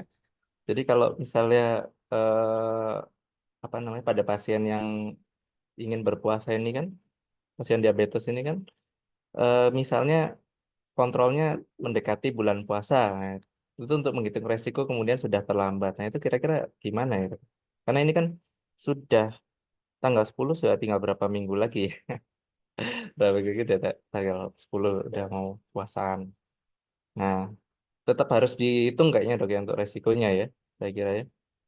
Ya, Dokter Nyoman. Memang idealnya itu sebelum puasa Ramadan itu 2-3 bulan sebelumnya itu sudah ini ya, sudah mulai screening risikonya termasuk kategori yang mana. Itu yang idealnya. Tapi mungkin beberapa dari pasien-pasien diabetes itu baru apa namanya menyadari, oh ini sudah mau puasa itu menjelang dekat-dekat waktu ya. Eh, Mungkin karena kita adakan webinar itu juga baru, oh iya ya harus kontrol ke dokternya seperti itu ya. Karena kan pasien diabetes itu harus apa namanya harus ini menata obat-obatannya dan makanannya. Ini kebetulan ada yang tanya ini Dokter Nyoman nih. Iya, Dokter Nyoman, ini penggunaan insulin, ada insulin basal sama insulin prandial. Itu gimana Dokter Nyoman? Tadi Dokter Nyoman oh menyampaikan iya. mengenai obat-obatan. Baik, Silakan Dok. dulu Dokter Nyoman dulu. Jadi untuk penggunaan insulin, ya, ini kan ada dua jenis insulin ya. Jadi yang satu insulin digunakan untuk ini ya, wah ini merek ini, Lantus sama Novorapid. Jadi Lantus itu biasanya juga 1 kali sehari. Nah itu insulin yang digunakan untuk menekan gula darah yang basal. Novorapid ini kan sebelum makan, ya seperti itu. Nah untuk penggunaan insulin sendiri ini harus disesuaikan, Dok, saya kira. Jadi untuk insulin yang makan itu kan sebelumnya kita makan mungkin penggunaannya 3 kali sehari. Nah itu mungkin bisa digunakan pada saat sahur dan pada saat buka. Untuk dosisnya ya untuk yang pada saat buka itu bisa dengan dosis yang sama kalau nggak salah. Untuk yang sahur, nah itu bisa sedikit dikurangi. Karena kan puasanya lebih panjang ya pada saat sahur ya. Harapannya nanti tidak jatuh ke kondisi gula darahnya rendah. Apalagi kalau sudah mendekati berbuka gitu. Karena kan nggak boleh, apa namanya, nggak boleh makan. Seperti itu. Jadi pada saat sahur yang Novorapid ini dikurangi. Untuk yang buka tetap. Nah untuk lantusnya juga awalnya mungkin menggunakannya eh, pagi atau malam. Nah, ini belum ada keterangan. Jadi tetap bisa digunakan malam ya, saya kira seperti itu. Untuk dosisnya butuh penyesuaian juga karena kan berpuasa ya. Jadi penyesuaian mungkin bisa dikurangi dengan dosis 80% seperti itu. Jadi 80% dosis awal. Mungkin itu dok, mungkin ada tambahan dok untuk lantus atau Novorapid. Kalau dari saya Ya, sih mungkin itu. Jadi intinya adalah butuh penyesuaian. Nah, ini nanti penyesuaian tidak hanya satu kali ya dok ya, saya kira. Jadi nanti pada saat puasa juga dicek lagi gula darahnya. Kalau misalnya nanti ternyata terlalu tinggi ya disesuaikan lagi seperti itu. ya. Mungkin Mungkin saya itu. sedikit menambahi, Dokter Nyoman. Jadi Ya, silakan, Dok. ketika Bapak Ibu ada insulinnya dapat dua jenis ya, insulin basal sama insulin prandial atau insulin puasa dan insulin makan ya. Insulin yang puasa itu akan dikurangi dosisnya ya. Dikurangi dosisnya kemudian diberikan pada saat berbuka puasa ya. Nah, kemudian insulin yang pengurangan dosisnya bisa sampai 15 sampai 30% ya, itu kemudian diberikan pada saat berbuka puasa. Nah, yang menyesuaikan dosis tentunya dokter yang bersangkutan ya, yang tahu bagaimana profil Bapak Ibu ini, saya sampaikan secara umum saja. Kemudian untuk yang insulin makan itu yang makan siang itu dikurangi atau tidak disuntikan karena pada saat itu kan Bapak Ibu sedang menjalankan puasa. Jadi yang siang tidak diberikan tetapi dosisnya nanti jadinya dua kali. Jadi pada saat buka puasa itu diberikan insulin yang puasa dan insulin makan dosisnya normal ya sebagaimana dosis Bapak Ibu sebelumnya. Tetapi pada saat sahur nanti juga diberikan insulin yang apa namanya yang prandial, tetapi dosisnya dikurangi 50%. Ya, tetapi ini adalah by apa namanya by literatur ya. Jadi tidak bisa serta-merta dipraktekkan yang saya informasikan ini karena saya belum tahu kondisi Bapak Ibu yang bertanya ini seperti apa, apakah ada komplikasi yang lain atau tidak. Sehingga untuk pastinya penyesuaiannya perlu didiskusikan lagi dengan dokternya. Tapi pada intinya adalah penyesuaian dosisnya seperti itu. Ya, mungkin ada pertanyaan lagi nih Dokter Nyoman ini untuk lansia. Mungkin saya jawab dulu ya. Yang lansia Silakan, ini Dok. kalau mau berpuasa itu bagaimana? Kalau untuk lansia ya kalau kita mau berpatokan pada hukum di Islam, memang kalau lansia sebenarnya tidak terlalu disarankan ya karena bisa mengganti dengan membayar fidyah. Ya, tetapi kalau memang ingin berpuasa pemantauannya lebih ketat, apalagi dengan diabetes ya, pemantauannya harus lebih ketat lagi. Kenapa? Karena resiko lansia itu, resiko terjadi hipoglikemi itu juga semakin meningkat karena seiring dengan usia, mungkin asupan makannya juga semakin berkurang ya. Normalnya saja lansia yang tidak ada diabetesnya itu asupan makannya mungkin juga sudah berkurang. Apalagi dengan diabetes kemudian menjalankan ibadah puasa. Sebenarnya sama, perhatiannya apa sih ya? Tadi yang paling penting adalah bagaimana makan sahurnya. Jadi jangan sampai nggak sahur ya. Jangan sampai nggak makan sahur. Jadi harus ada makan sahurnya, kemudian penyesuaian obat, kemudian harus ada yang memantau dan tidak boleh sendirian lansia tersebut. Harus ada yang mendampingi. Ya, karena ketika terjadi kondisi komplikasi yang akut ya yang mendadak itu harus ada yang membantu di sekitarnya karena mungkin beliau sendiri juga tidak terlalu menyadari atau mungkin juga kalau sudah apalagi sudah pikun seperti itu ya itu akan sulit sekali untuk bisa memberikan edukasi yang tepat sehingga orang di sekitarnya yang memang harus benar-benar mendampingi dan mengikuti apa sih yang dikerjakan selama satu hari penuh itu sehingga risiko-risiko terjadinya hipoglikemi dan komplikasi akut yang lainnya itu bisa kita minimalisir. Jadi lebih ketat lagi ya saya rasa kalau untuk lansia, apalagi pasien diabetes kemudian lansia itu pemantauannya lebih ketat lagi. Ya, setuju, Ya, Dok. Terutama juga mungkin izin menambahkan juga ya dok tentang cairannya ya. Jadi kalau misalnya lansia kan rentan juga dehidrasi. Jadi untuk minumnya ya itu harus diperhatikan. Itu juga komorbidnya juga harus diperhatikan, artinya penyakit penyertanya, misalnya lansia dengan gagal jantung, itu kita nggak boleh kasih minum banyak-banyak juga ya kalau mau puasa. Jadi cairannya juga harus diperhatikan saya kira gitu. Tidak boleh kelebihan, tidak boleh kekurangan. Seperti itu. Ada pertanyaan lagi nih dok, mungkin dari Isi tanya dok. Bapak. Oh ada yang bertanya langsung, silakan, monggo. Dokter, ini saya kan obat untuk diabetesnya itu kan oral, jadi Glimepirid 2 mili dan metformin.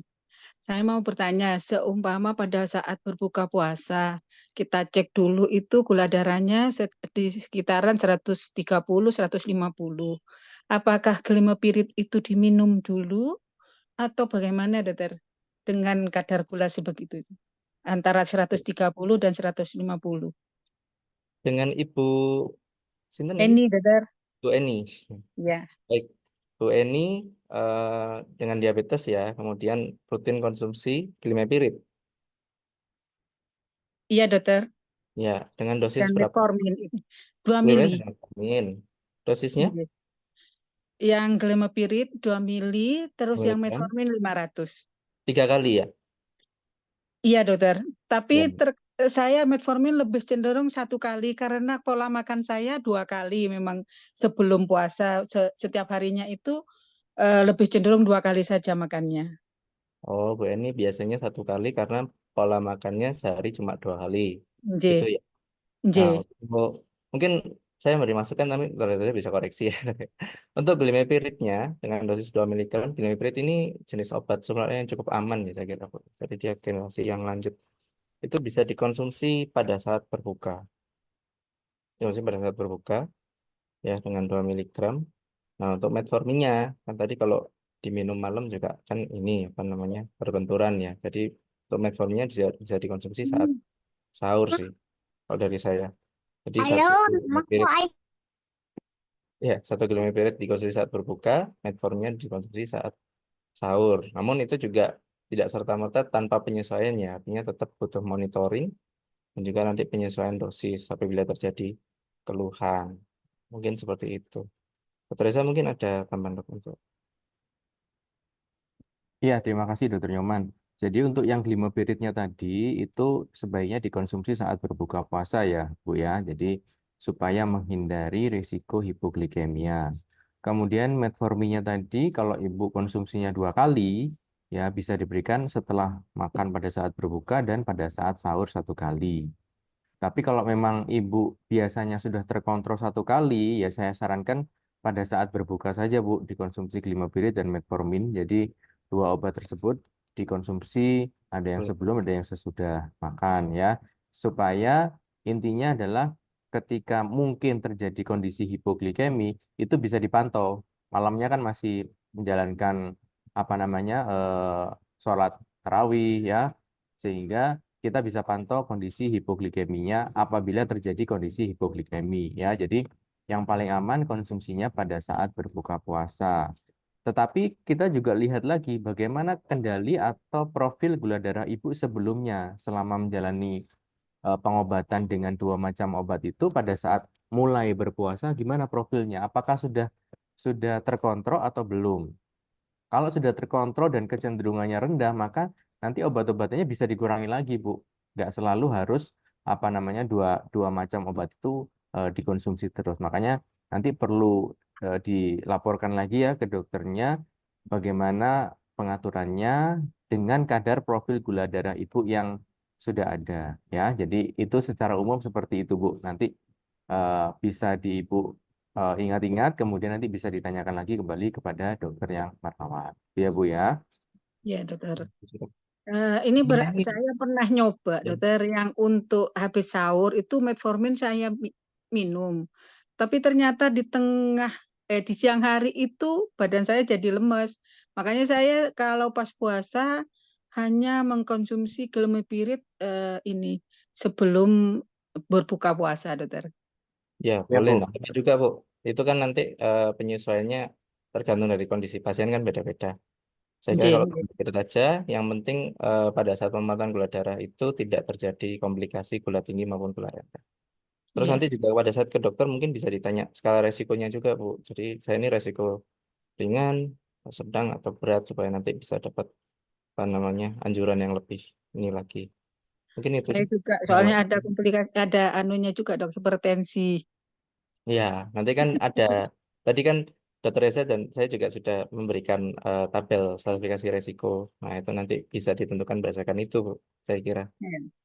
Oke, dokter, terima Ya, kasih banyak. sami-sami. Mungkin ada yang ingin bertanya lagi? Silakan. Itu dokter Nyoman yang ini HbA1c Oh di iya, atas 10 ya. Mungkin saya jawab dulu ya, nanti dokter Nyoman ya. tambahin mungkin. Jadi kalau HbA1c di atas 10, kita harus lihat lagi poin yang lainnya Bapak Ibu ya. Jadi kalau kita lihat dari stratifikasi risiko yang tadi sudah sempat saya sampaikan, HbA1c di atas 9 itu poinnya sudah 2. Poinnya sudah 2 nilainya. Padahal untuk kategori eh, risiko rendah itu kan 0 sampai 3 ya. Jadi kalau sudah ada 2, berarti sudah minimal rendah mau ke sedang gitu ya. Nah, kemudian kondisi yang lainnya harus diperhatikan juga. Apakah ada riwayat hipoglikemi, apakah ada riwayat diabetes yang panjang atau kurang dari 10 tahun atau lebih dari 10 tahun. Itu juga nanti akan menambah poin-poinnya. Jadi tidak bisa serta-merta dari HbA1c saja itu kita nilai pasien ini eh, masuk kategori risiko yang mana. Karena ada parameter-parameter lain yang perlu ditambahkan juga untuk mengetahui secara keseluruhan. Jadi kalau misalnya HbA1c sekarang 10 misalnya ya, kemudian dalam 1 bulan terakhir ini gula darah terkontrol, tidak ada komplikasi ya, kemudian makan minumnya baik, aktivitasnya baik, mungkin bisa jadi eh, tetap bisa menjalankan puasa dengan aman atau stratifikasi risikonya rendah atau bahkan sedang. Tapi kalau sudah ada komplikasi, riwayat hipoglikemi, ya riwayat komplikasi yang lain yang terjadi dalam beberapa waktu terakhir, mungkin nanti skornya akan naik. Ya, kalau sudah skornya naik, nanti pertimbangannya jadi beda lagi. Seperti itu mungkin dari dokter Nyoman tambahan dok. Setuju, Dok. Artinya berdasarkan eh, tadi alat screening tadi yang disampaikan ya, Dok ya. Jadi itu nanti kewenangannya dari dokter yang untuk apa namanya menentukan resiko dari Bapak Ibu sekalian, resiko untuk munculnya komplikasi. Gitu. Setuju, Dok. Saya kira gitu. Ini untuk pertanyaan lanjutnya, Dok, dari Ibu Nunu Suciani. Apakah sama gejala diabetes kering dan basal? Ini mungkin saya izin jawab dulu ya, Dok ya. Jadi eh, secara umum diabetes itu ada 4 tipe, tapi yang terkenal itu ada 2, tipe 1 dan tipe 2. Mohon maaf ya untuk kering dan basah ini saya tidak apa namanya kurang familiar. Saya jelaskan saja berdasarkan yang saya pahami. Mungkin nanti dokter saya bisa menambahkan. Jadi tipe 1 dan tipe 2 itu yang terkenal. Nah, untuk yang tipe 1 itu kasusnya cukup jarang dan biasanya dia usia muda, jadi usia mulai apa namanya balita sampai yang adult dewasa muda ya anunya apa namanya kejadian diabetesnya. Nah, biasanya kurus pasiennya. Kemudian penyebabnya adalah karena tadi kan sempat saya jelaskan bahwa insulin kan dihasilkan pankreas. Nah, ini kalau tipe 1 itu pankreasnya rusak sehingga tidak bisa terbentuk insulin. Mungkin itu. Nah, yang kebanyakan itu adalah tipe 2. Tipe 2 itu terjadi karena biasanya sih resistensi insulin ya. Artinya banyak makan ya, kemudian banyak makan, kemudian badannya menjadi gemuk. Nah, karena badannya menjadi gemuk ini insulinnya sebenarnya ada, cuman fungsinya yang menurun seperti itu. Nah, yang kebanyakan itu yang seperti itu, yang tipe 2. Itu gejalanya, sebenarnya tanda gejalanya mirip ya, artinya sering kencing, sering haus, kemudian kalau yang tipe 2 penurunan berat badan mirip-mirip aja. Tapi bedanya itu yang tipe 1 biasanya kurus, ya kalau yang tipe 2 gemuk. Yang tipe 1 usia muda, yang tipe 2 usia tidak terlalu muda ya. Mungkin paruh-baya. Tapi trennya sekarang sih sudah mulai ada ya dok ya. Usia-usia 30-40 sudah kena tipe 2. Seperti itu. Jadi itu untuk gejala diabetes yang tipe 1, tipe 2. Mungkin dokter Reza ada tambahan dong untuk yang Ya, jenis diabetes ini. ya tadi sudah dijelaskan sama dokter Nyoman ya. Jadi memang tipe diabetes itu sebenarnya tidak bergantung pada kering dan basahnya ya. Itu mungkin yang di masyarakat ada sekarang ini diabetes kering, diabetes basah itu terkait dengan misalnya luka mungkin ya. Jadi luka yang tidak kunjung membaik itu mungkin dipersepsikan sebagai diabetes yang basah ya. Kemudian pasien diabetes yang tidak ada lukanya itu mungkin dipersepsikan sebagai diabetes kering ya. Jadi untuk tipe sendiri sebenarnya tidak ada diabetes kering, diabetes basah itu tidak ada. Untuk yang diabetes basah terjadi tadi itu kan merupakan suatu komplikasi. Jadi sebenarnya kalau pasien diabetes itu terkontrol, sebenarnya komplikasi itu tidak akan ada. Jadi yang harus dipahami, pasien diabetes itu kan gula darahnya tinggi. Gula darah tinggi itu sebenarnya tidak terlalu menimbulkan gejala yang signifikan. Apalagi ada beberapa pasien saya masih usia 40 tahunan ya, gula darahnya tinggi itu dia tidak merasakan apa-apa. Nggak banyak kencing juga enggak, kemudian sering haus juga enggak. Tapi ketika dia check up, kebetulan kok diperiksa gula darahnya tinggi karena mungkin dulu punya riwayat keluarganya diabetesnya.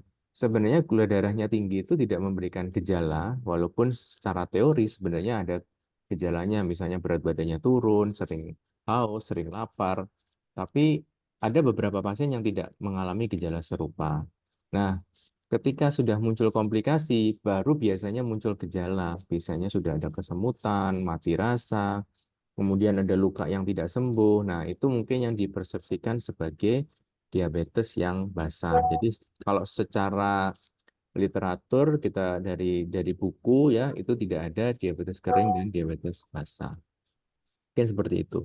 Ini ada pertanyaan lagi Dokter Nyoman mungkin terkait yang Dokter Nyoman sampaikan tadi untuk pengaturan nutrisi nih, Dokter Nyoman. Iya, Pengaturan Dok. nutrisi pada saat menjalankan puasa itu seperti gimana tipsnya yang Yang praktis. singkat Nah, ya, Dok. Yang praktis ya, Dok ya. ya. Yang pertama kita harus tahu dulu kebutuhan kalorinya. Ya, kebutuhan kalori tubuh. Jadi tubuh itu memerlukan sekitar 25 sampai 30 kalori per kilogram berat badan ideal. Nah, berat badannya berat badan ideal ya, bukan berat badan saat ini ya. Berat badan ideal. Jadi kebutuhannya 25 sampai 30 kilokalori. Nah, terus bagaimana cara menentukan berat badan ideal? Nah, itu harus tahu tinggi badannya dulu. Gitu. Jadi ada namanya rumus ya, rumus Broca ya. Jadi untuk tahu berat badan ideal adalah tinggi badan. Nah, misalnya saya nih, contoh misalnya berat badannya 170. Caranya adalah dengan tinggi badannya sekarang dikurangi 100. Jadi 170 kurangi 100 sama dengan 70. Ya, 70 kemudian dikurangi 10% dari 70. 10% 70 kan 7. Berarti 70 kurangi 7, 63. Sehingga berat badan saya idealnya itu harusnya 63. Tapi ini sekarang masih 73, kelebihan 10 kilogram. Jadi berat badannya adalah 63. Kalau yang tinggi badannya 170. Nah, 63 ini nanti dikalikan dengan sekitar 25 sampai 30 kilokalori tadi. Ya, anggapnya kalau 60 kali 30 udah 1.800 kalori. Jadi sebenarnya pada individu yang tingginya sekitar 170 cm itu kira-kira 1.800 kalori per hari lah. Nah, terus nanti kemudian dari 1.800 kalori per hari itu dibagi menjadi makannya berapa kalori. Kalau 3 kali berarti kan bagi 3. 900 berarti sekali makan bisa 600. Jadi itu untuk kebutuhan kalorinya. Nah, terus pilihan makanannya, nah itu saya kembalikan lagi ke pasiennya ya. Jadi kalau pasiennya misalnya kayak tadi apa namanya contoh piring Ramadan plate itu tadi itu bisa dipakai. Kalau Ramadan plate itu sekira apa satu piringnya sama semangka sama minumnya itu kira-kira 500 kalori. Nanti mungkin bisa cari contoh lain di apa namanya di googling aja gitu bisa atau misalnya konsultasi dengan dietitian atau ahli gizi yang lebih berkompeten untuk menentukan apa namanya jenis makanan ya ibu seperti itu. Baik, iya, saya kira gitu ya, Dokter Reza. Mungkin ada tambahan mungkin dok untuk Iya, tambahannya mungkin saya yang ini aja ya, lebih yang praktis singkat. lagi ya. Jadi eh, tadi kalau kita atur makanan untuk pasien diabetes itu sebenarnya kalau kita piring ya, satu piring itu mungkin hanya 25%-nya aja itu nasinya. Sisanya lauk yang berkandungan protein, kemudian nutrisi-nutrisi yang lain, sayur itu yang lebih banyak. Jadi kalau karbohidrat kan kebutuhannya sebenarnya ada 45 sampai 65% dari total kalori ya. Ya katakanlah dibulatkan 50% aja gitu ya. Sisanya yang 50% tadi itu berupa protein, lemak ya, kemudian vitamin, mineral dan itu ada banyak sekali di makanan-makanan kita. Jadi nasinya porsinya kalau untuk pasien diabetes separuh aja atau mungkin bahkan sepertiga piring itu sudah cukup ya. Jadi yang kita utamakan itu adalah serat, kemudian protein, ya. Itu yang diperbanyak. Sayur itu juga seperti itu. Jadi yang penting adalah membatasi asupan karbohidrat seperti nasi, ya. Kalau mungkin ada kentang, kemudian lontong, ya. Itu kan makanan-makanan yang berat. Nah, itu yang sebaiknya diprioritaskan untuk dihindari gitu ya atau dikurangi gitu ya. Nah, ini kemudian ada yang tanya ini nasi panas dan nasi dingin ya. Iya, Dok. Eh, saya terus terang kalau dari sisi eh, apa namanya penelitian atau data saya belum punya data ya, tetapi yang jelas setahu saya bahwa kandungan nasi itu sebenarnya sama. Nanti mungkin bahkan kalau ada yang bisa menjelaskan Dokter Nyoman, saya belum punya data ininya, jadi saya belum baca persisnya. Tapi yang saya tahu adalah pembatasan jumlahnya, batasan jumlah nasi itu harus kita batasi dengan memperbanyak, mengkompensasinya dengan memperbanyak asupan protein dan sebagainya. Jadi karbohidratnya yang dikurangi. Iya. Seperti itu. Ya, saya setuju sih, Dok. Jadi untuk penelitian mungkin saya belum pernah baca juga kalau nasi panas sama nasi dingin. Tapi intinya kalau apa namanya, yang penting dihitung adalah itu tadi jumlahnya, jadi berapa sekian kalori atau mungkin kalau hitungannya piring itu lebih penting sebenarnya. Kalau nasi panas nasi dingin tapi konsumsinya satu piring nasi aja kan sama aja ya, Dok. Dia akan menaikkan gula juga. Gitu. Artinya eh, selain jenis kita juga harus menentukan jumlah yang tepat dan jadwal yang tepat. Nah, jadwal yang tepat ini juga penting karena apa namanya dengan makan yang teratur kita bisa menghindari eh, konsumsi camilan di jam-jam yang apa namanya tidak dianjurkan gitu. Nah, camilan ini kadang-kadang jadi biang keroknya kalau gula darahnya tinggi padahal sudah beras merah, sudah apa, sudah ngurangi tapi ternyata di jam-jam luar makan tetap nyemil itu juga bahaya juga. Seperti itu. Ya, mungkin saya mau nambahin terkait dengan nyemil itu tadi. Biasanya itu kalau sudah apa namanya buka puasa, kemudian sholat taraweh itu malamnya tuh apa namanya apa namanya meja makan, cari-cari camilan. Nah itu yang mungkin boleh, tapi tolong diinfokan juga bahwa itu adalah kandungannya lebih banyak daripada kita makan nasi. Karena kalau nyamil itu kan camilan itu kita mungkin tidak bisa merasa kenyang ya. Jadi nambah terus misalnya makan keripik atau apa gitu ya. Itu tidak ada rasa kenyangnya sehingga nanti mungkin justru itu yang kadar glukosanya akan meningkat setelah itu. Jadi kita harus kembali lagi terkait dengan puasa ini tadi bahwa sebenarnya dengan kita berbuka puasa, kemudian saya takjil, kemudian dilanjutkan dengan berbuka puasa makanan berat, itu sebenarnya sudah sangat cukup ya untuk eh, aktivitas untuk istilahnya eh, dalam seharian sampai besok sampai sampai melanjutkan puasa seharian itu sebenarnya juga cukup modalnya sudah cukup gitu ya. Jadi eh, yang malam itu tolong juga dibatasi. Kadang habis tarawih itu masih jajan, beli makan ini makan itu. Nah, kalau untuk orang biasa mungkin ya masih masih ada tempatnya ya. Tetapi kalau sudah pasien diabetes itu apa namanya eh, sangat diharuskan untuk dibatasi ya. Karena saya ada pengalaman, saya punya eh, pasien tersebut makannya kurang memang. Dia sudah bilang saya itu nggak makan dok, setiap hari cuma makan 2 kali sehari, nasinya cuma separuh, kadang sepertiga gitu. Tapi kalau gula darahnya tinggi banget, saya beberapa kali kontrol itu sampai saya pakai insulin. Ya, terus saya telusuri lagi, ternyata usut punya usut dia kalau malam tuh kerja.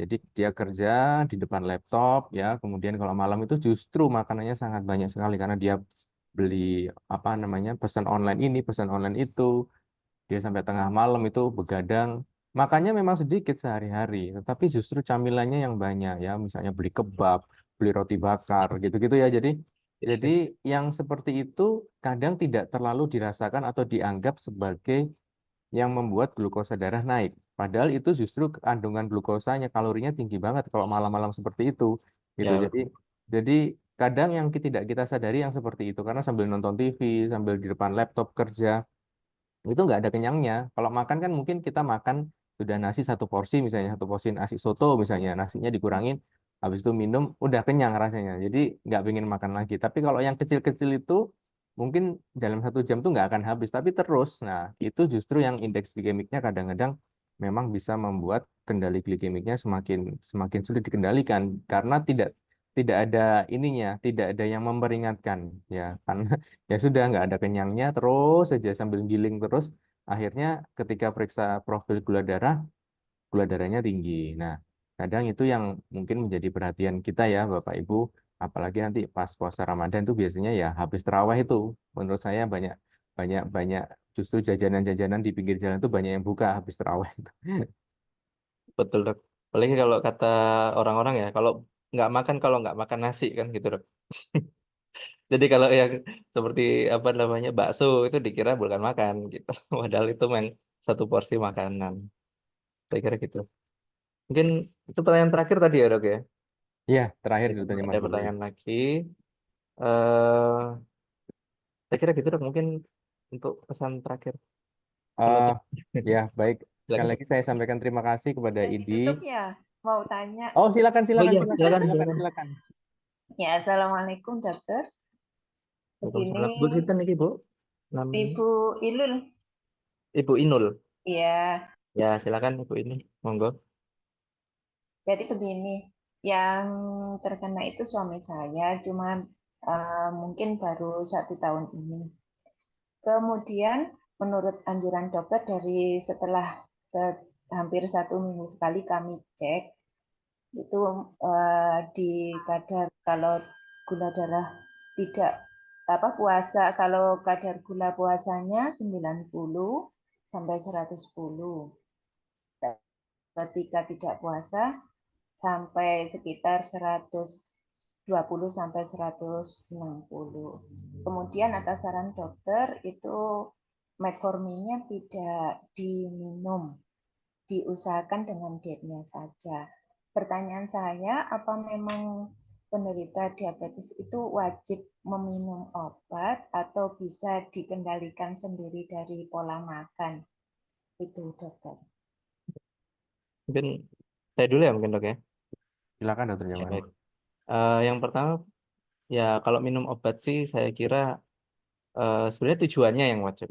Jadi tujuannya yang wajib adalah untuk mengendalikan gula darah supaya normal, ya. Dengan normalnya berapa ya itu ya. Kalau misalnya gula darah puasa itu antara 80 sampai 130, yang 2 jam setelah makannya itu di bawah 180. Itu gula. Tapi nggak hanya gula darah aja yang diperiksa. Ada misalnya lain, misalnya tensi, ya itu harus terkendali juga, kolesterol terkendali juga. Kemudian berat badan juga harus terkendali. Jadi tujuannya itu yang wajib tercapai. Karena kalau nggak gitu nanti komplikasinya kan muncul terus. Saya kira gitu. Nah, gimana sih cara kita mencapai tujuan itu? Kan ada 3. Yang pertama pola makan, ya pola makannya dijaga, ikuti diet yang disarankan seperti itu. Yang kedua aktivitas fisik, di olahraga dan lain sebagainya yang sudah jelaskan tadi. Yang ketiga baru obat-obatan. Nah, kalau misalnya sudah terkendali dengan pola makan dan aktivitas fisik, ya mungkin obat kalau saya sih biasanya belum perlu dulu.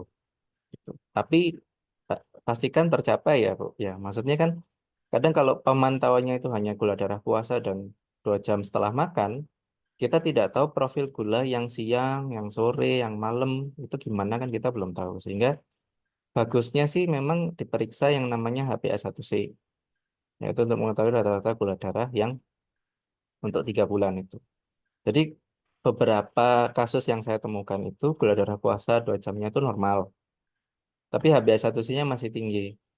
Seperti itu. Karena memang apalagi gula darah puasa dan 2 jamnya hanya diperiksa saat pasien mau kontrol ke dokter. Nah itu kan kadang, waduh mau kontrol nanti dijaga makannya, obatnya diminum. Tapi di luar itu kan kita nggak tahu. Sehingga misalnya HbA1c ini menurut saya cukup vital untuk menentukan apakah gula darahnya tercapai atau tidak. Kalau HbA1c-nya normal, cukup dengan pola makan dan olahraga saja, ya saya kira obat mungkin bisa nggak diminum seperti itu. Tapi yang penting itu tadi syaratnya. Ya. Kalau dari saya sih mungkin itu ya. Mungkin Dokter Reza mungkin saya ada tambahan. Silakan. Ya, terima kasih Bu atas pertanyaannya. Jadi untuk menjawab pertanyaan itu saya ingin menceritakan. Saya punya dua pasien Bu. Saya punya dua pasien. Yang satu itu umur 40-an. Ya, tempo hari kami ajak untuk diskusi online juga. Dia itu ibu-ibu usia 45 tahunan kalau nggak salah. Ibu rumah tangga dengan obesitas, kemudian dia dengan prediabetes. Prediabetes itu artinya HbA1c-nya sudah hampir mendekati kadar HbA1c orang apa namanya orang diabetes ya, jadi sekitar 5,8 kalau nggak salah. Kemudian gula darah puasanya sudah mulai agak naik lagi ya, sekitar 110-an kalau nggak salah. Nah, kemudian dia tahu kalau dia sudah dalam posisi prediabetes. Kemudian dia benar-benar nggak pingin kena diabetes karena dia punya riwayat diabetes di orang tuanya. Kemudian dia nggak pingin minum obat. Yang dia lakukan adalah benar-benar niat yang kuat, Bu. Jadi untuk menjaga pola makannya itu dia benar-benar diet ketat. Diet ketat dalam hal ini diet yang ini ya, maksudnya makannya benar-benar dia atur. Dia nggak makan nasi atau meminimalisir konsumsi karbohidrat. Dia melakukan olahraga itu benar-benar hampir setiap hari, Bu. Ya, kemudian karena sebelumnya dia sudah pernah menjalani program diet, ya berat badannya 107 kalau nggak salah. Dia menjalani program diet apapun itu nggak ada berhasilnya, Bu. Jadi sudah minum obat ini, ikut program itu yang harganya cukup mahal ya, yang Ibu mungkin sudah pernah tahu program ini, program A, program B itu ketika dia berat badannya turun, ya habis itu balik lagi. Nah, kemudian dia sudah istilahnya sudah kapok, sudah mencoba berbagai macam cara. Akhirnya dia melakukan diet dan kemudian aktivitas olahraga yang benar-benar dia lakukan secara istiqomah, Bu. Jadi itu yang dia lakukan. Setelah 3 bulan melaksanakan programnya itu, dia nggak ikut program diet manapun. Jadi dia kalau olahraga juga kadang-kadang lihat di YouTube, kemudian makannya dia benar-benar baca apa yang harus dilakukan, apa yang harus dimakan. Itu berat badannya turun jadi 70, kemudian prediabetesnya tadi jadi normal. Dan itu tidak kembali lagi ke berat badan yang semula, yang sekitar 100 tadi. Dan dia sampai saat ini bisa menjalani hidup sehat dan dia tidak diabetes, Bu. Nah, itu satu pasien yang sudah prediabetes ya, Bu ya.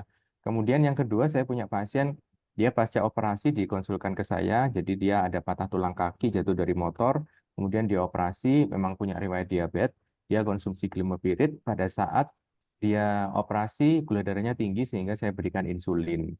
Nah, pasca operasi, dia kontrol ke saya, kemudian saya berikan obat insulin, gula darahnya cenderung rendah.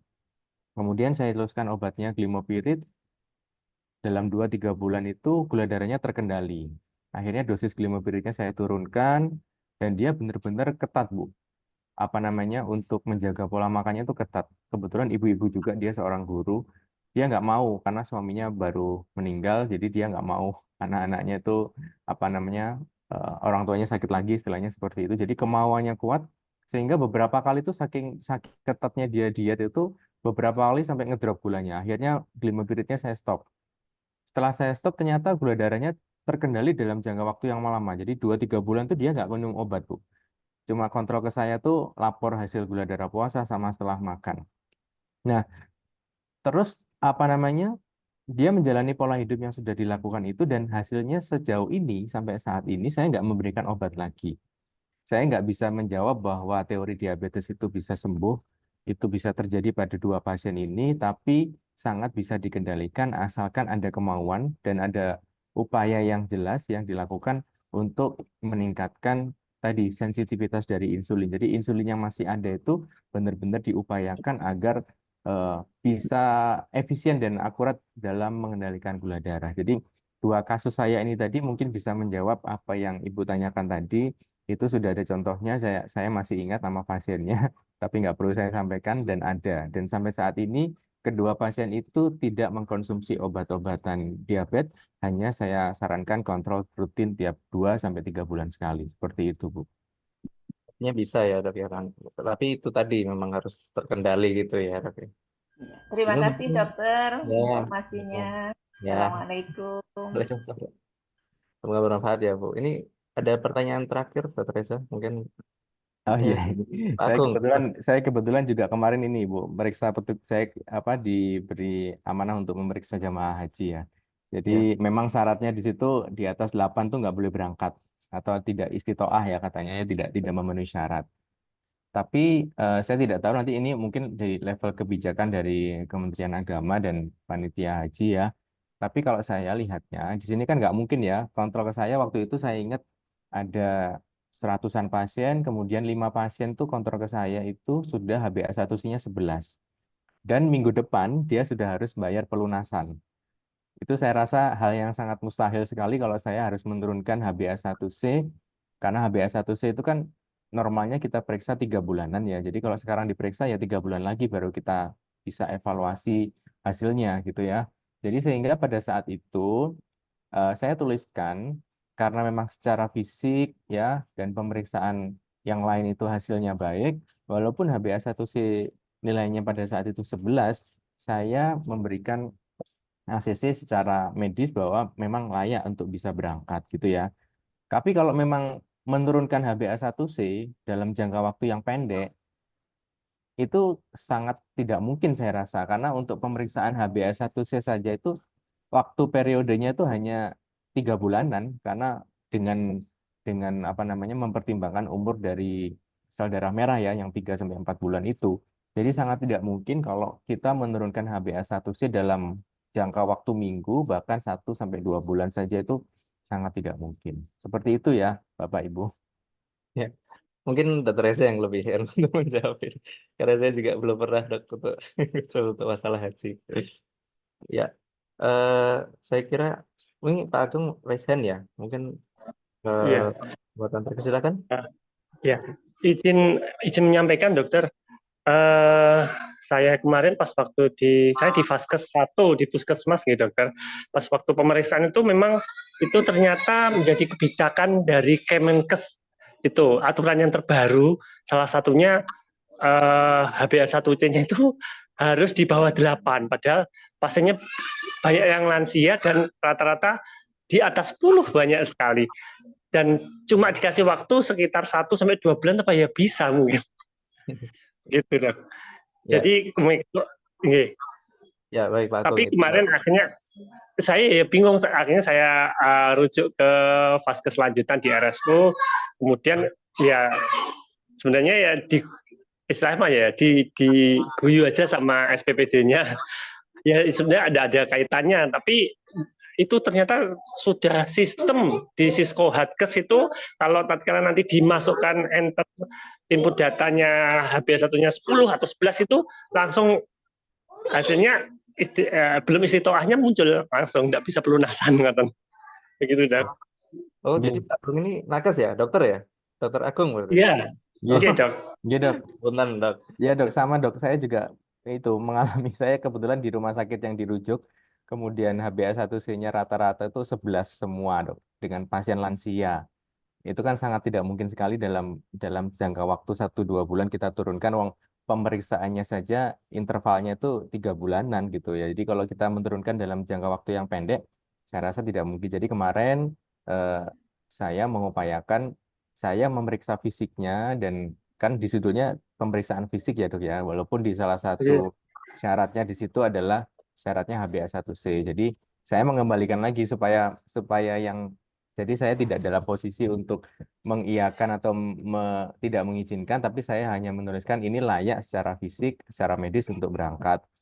Perkara yang bersangkutan itu diperbolehkan atau diizinkan atau tidak oleh kementerian dan panitia itu sepertinya sudah bukan wewenang kita sebagai dokter ya Dok, karena kasihan juga orang lansia sudah nunggu 10-15 tahun ya hanya karena HbA1c-nya segitu, dan minggu depannya itu saya sudah pelunasan Dok, pasien-pasien tersebut sudah pelunasan, sehingga sangat sulit sekali saya rasa untuk seperti itu. Dan info yang saya dapat dari petugas di Puskesmas dan di Dinkes kalau nggak salah itu tetap bisa berangkat beliaunya, walaupun saya tuliskan ya memang HbA1c-nya apa adanya, saya tuliskan 11, tapi infonya sih yang bersangkutan bisa tetap diizinkan berangkat Dok. Seperti itu Dok.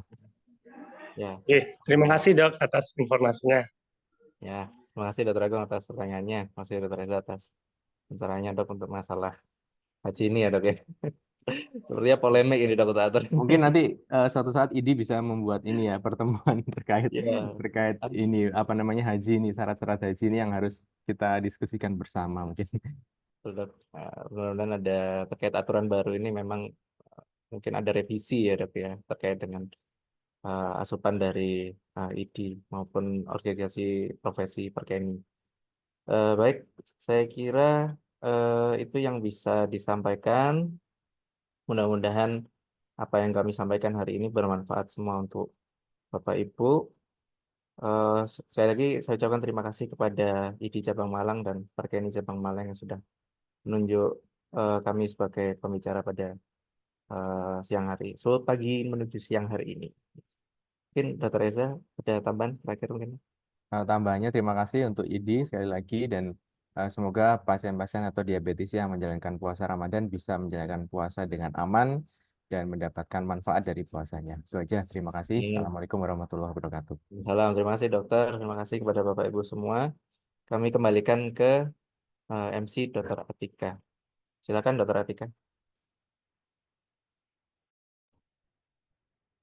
Baik dokter, terima kasih Dokter Reza dan Dokter Nyoman atas materi yang sangat bermanfaat bagi kita dalam menjalankan ibadah puasa.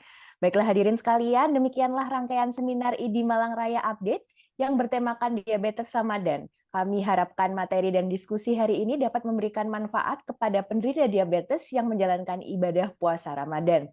Saya Dokter Atika selaku pembawa acara mewakili seluruh panitia yang bertugas mengucapkan terima kasih atas partisipasi hadirin sekalian pada acara pagi hari ini.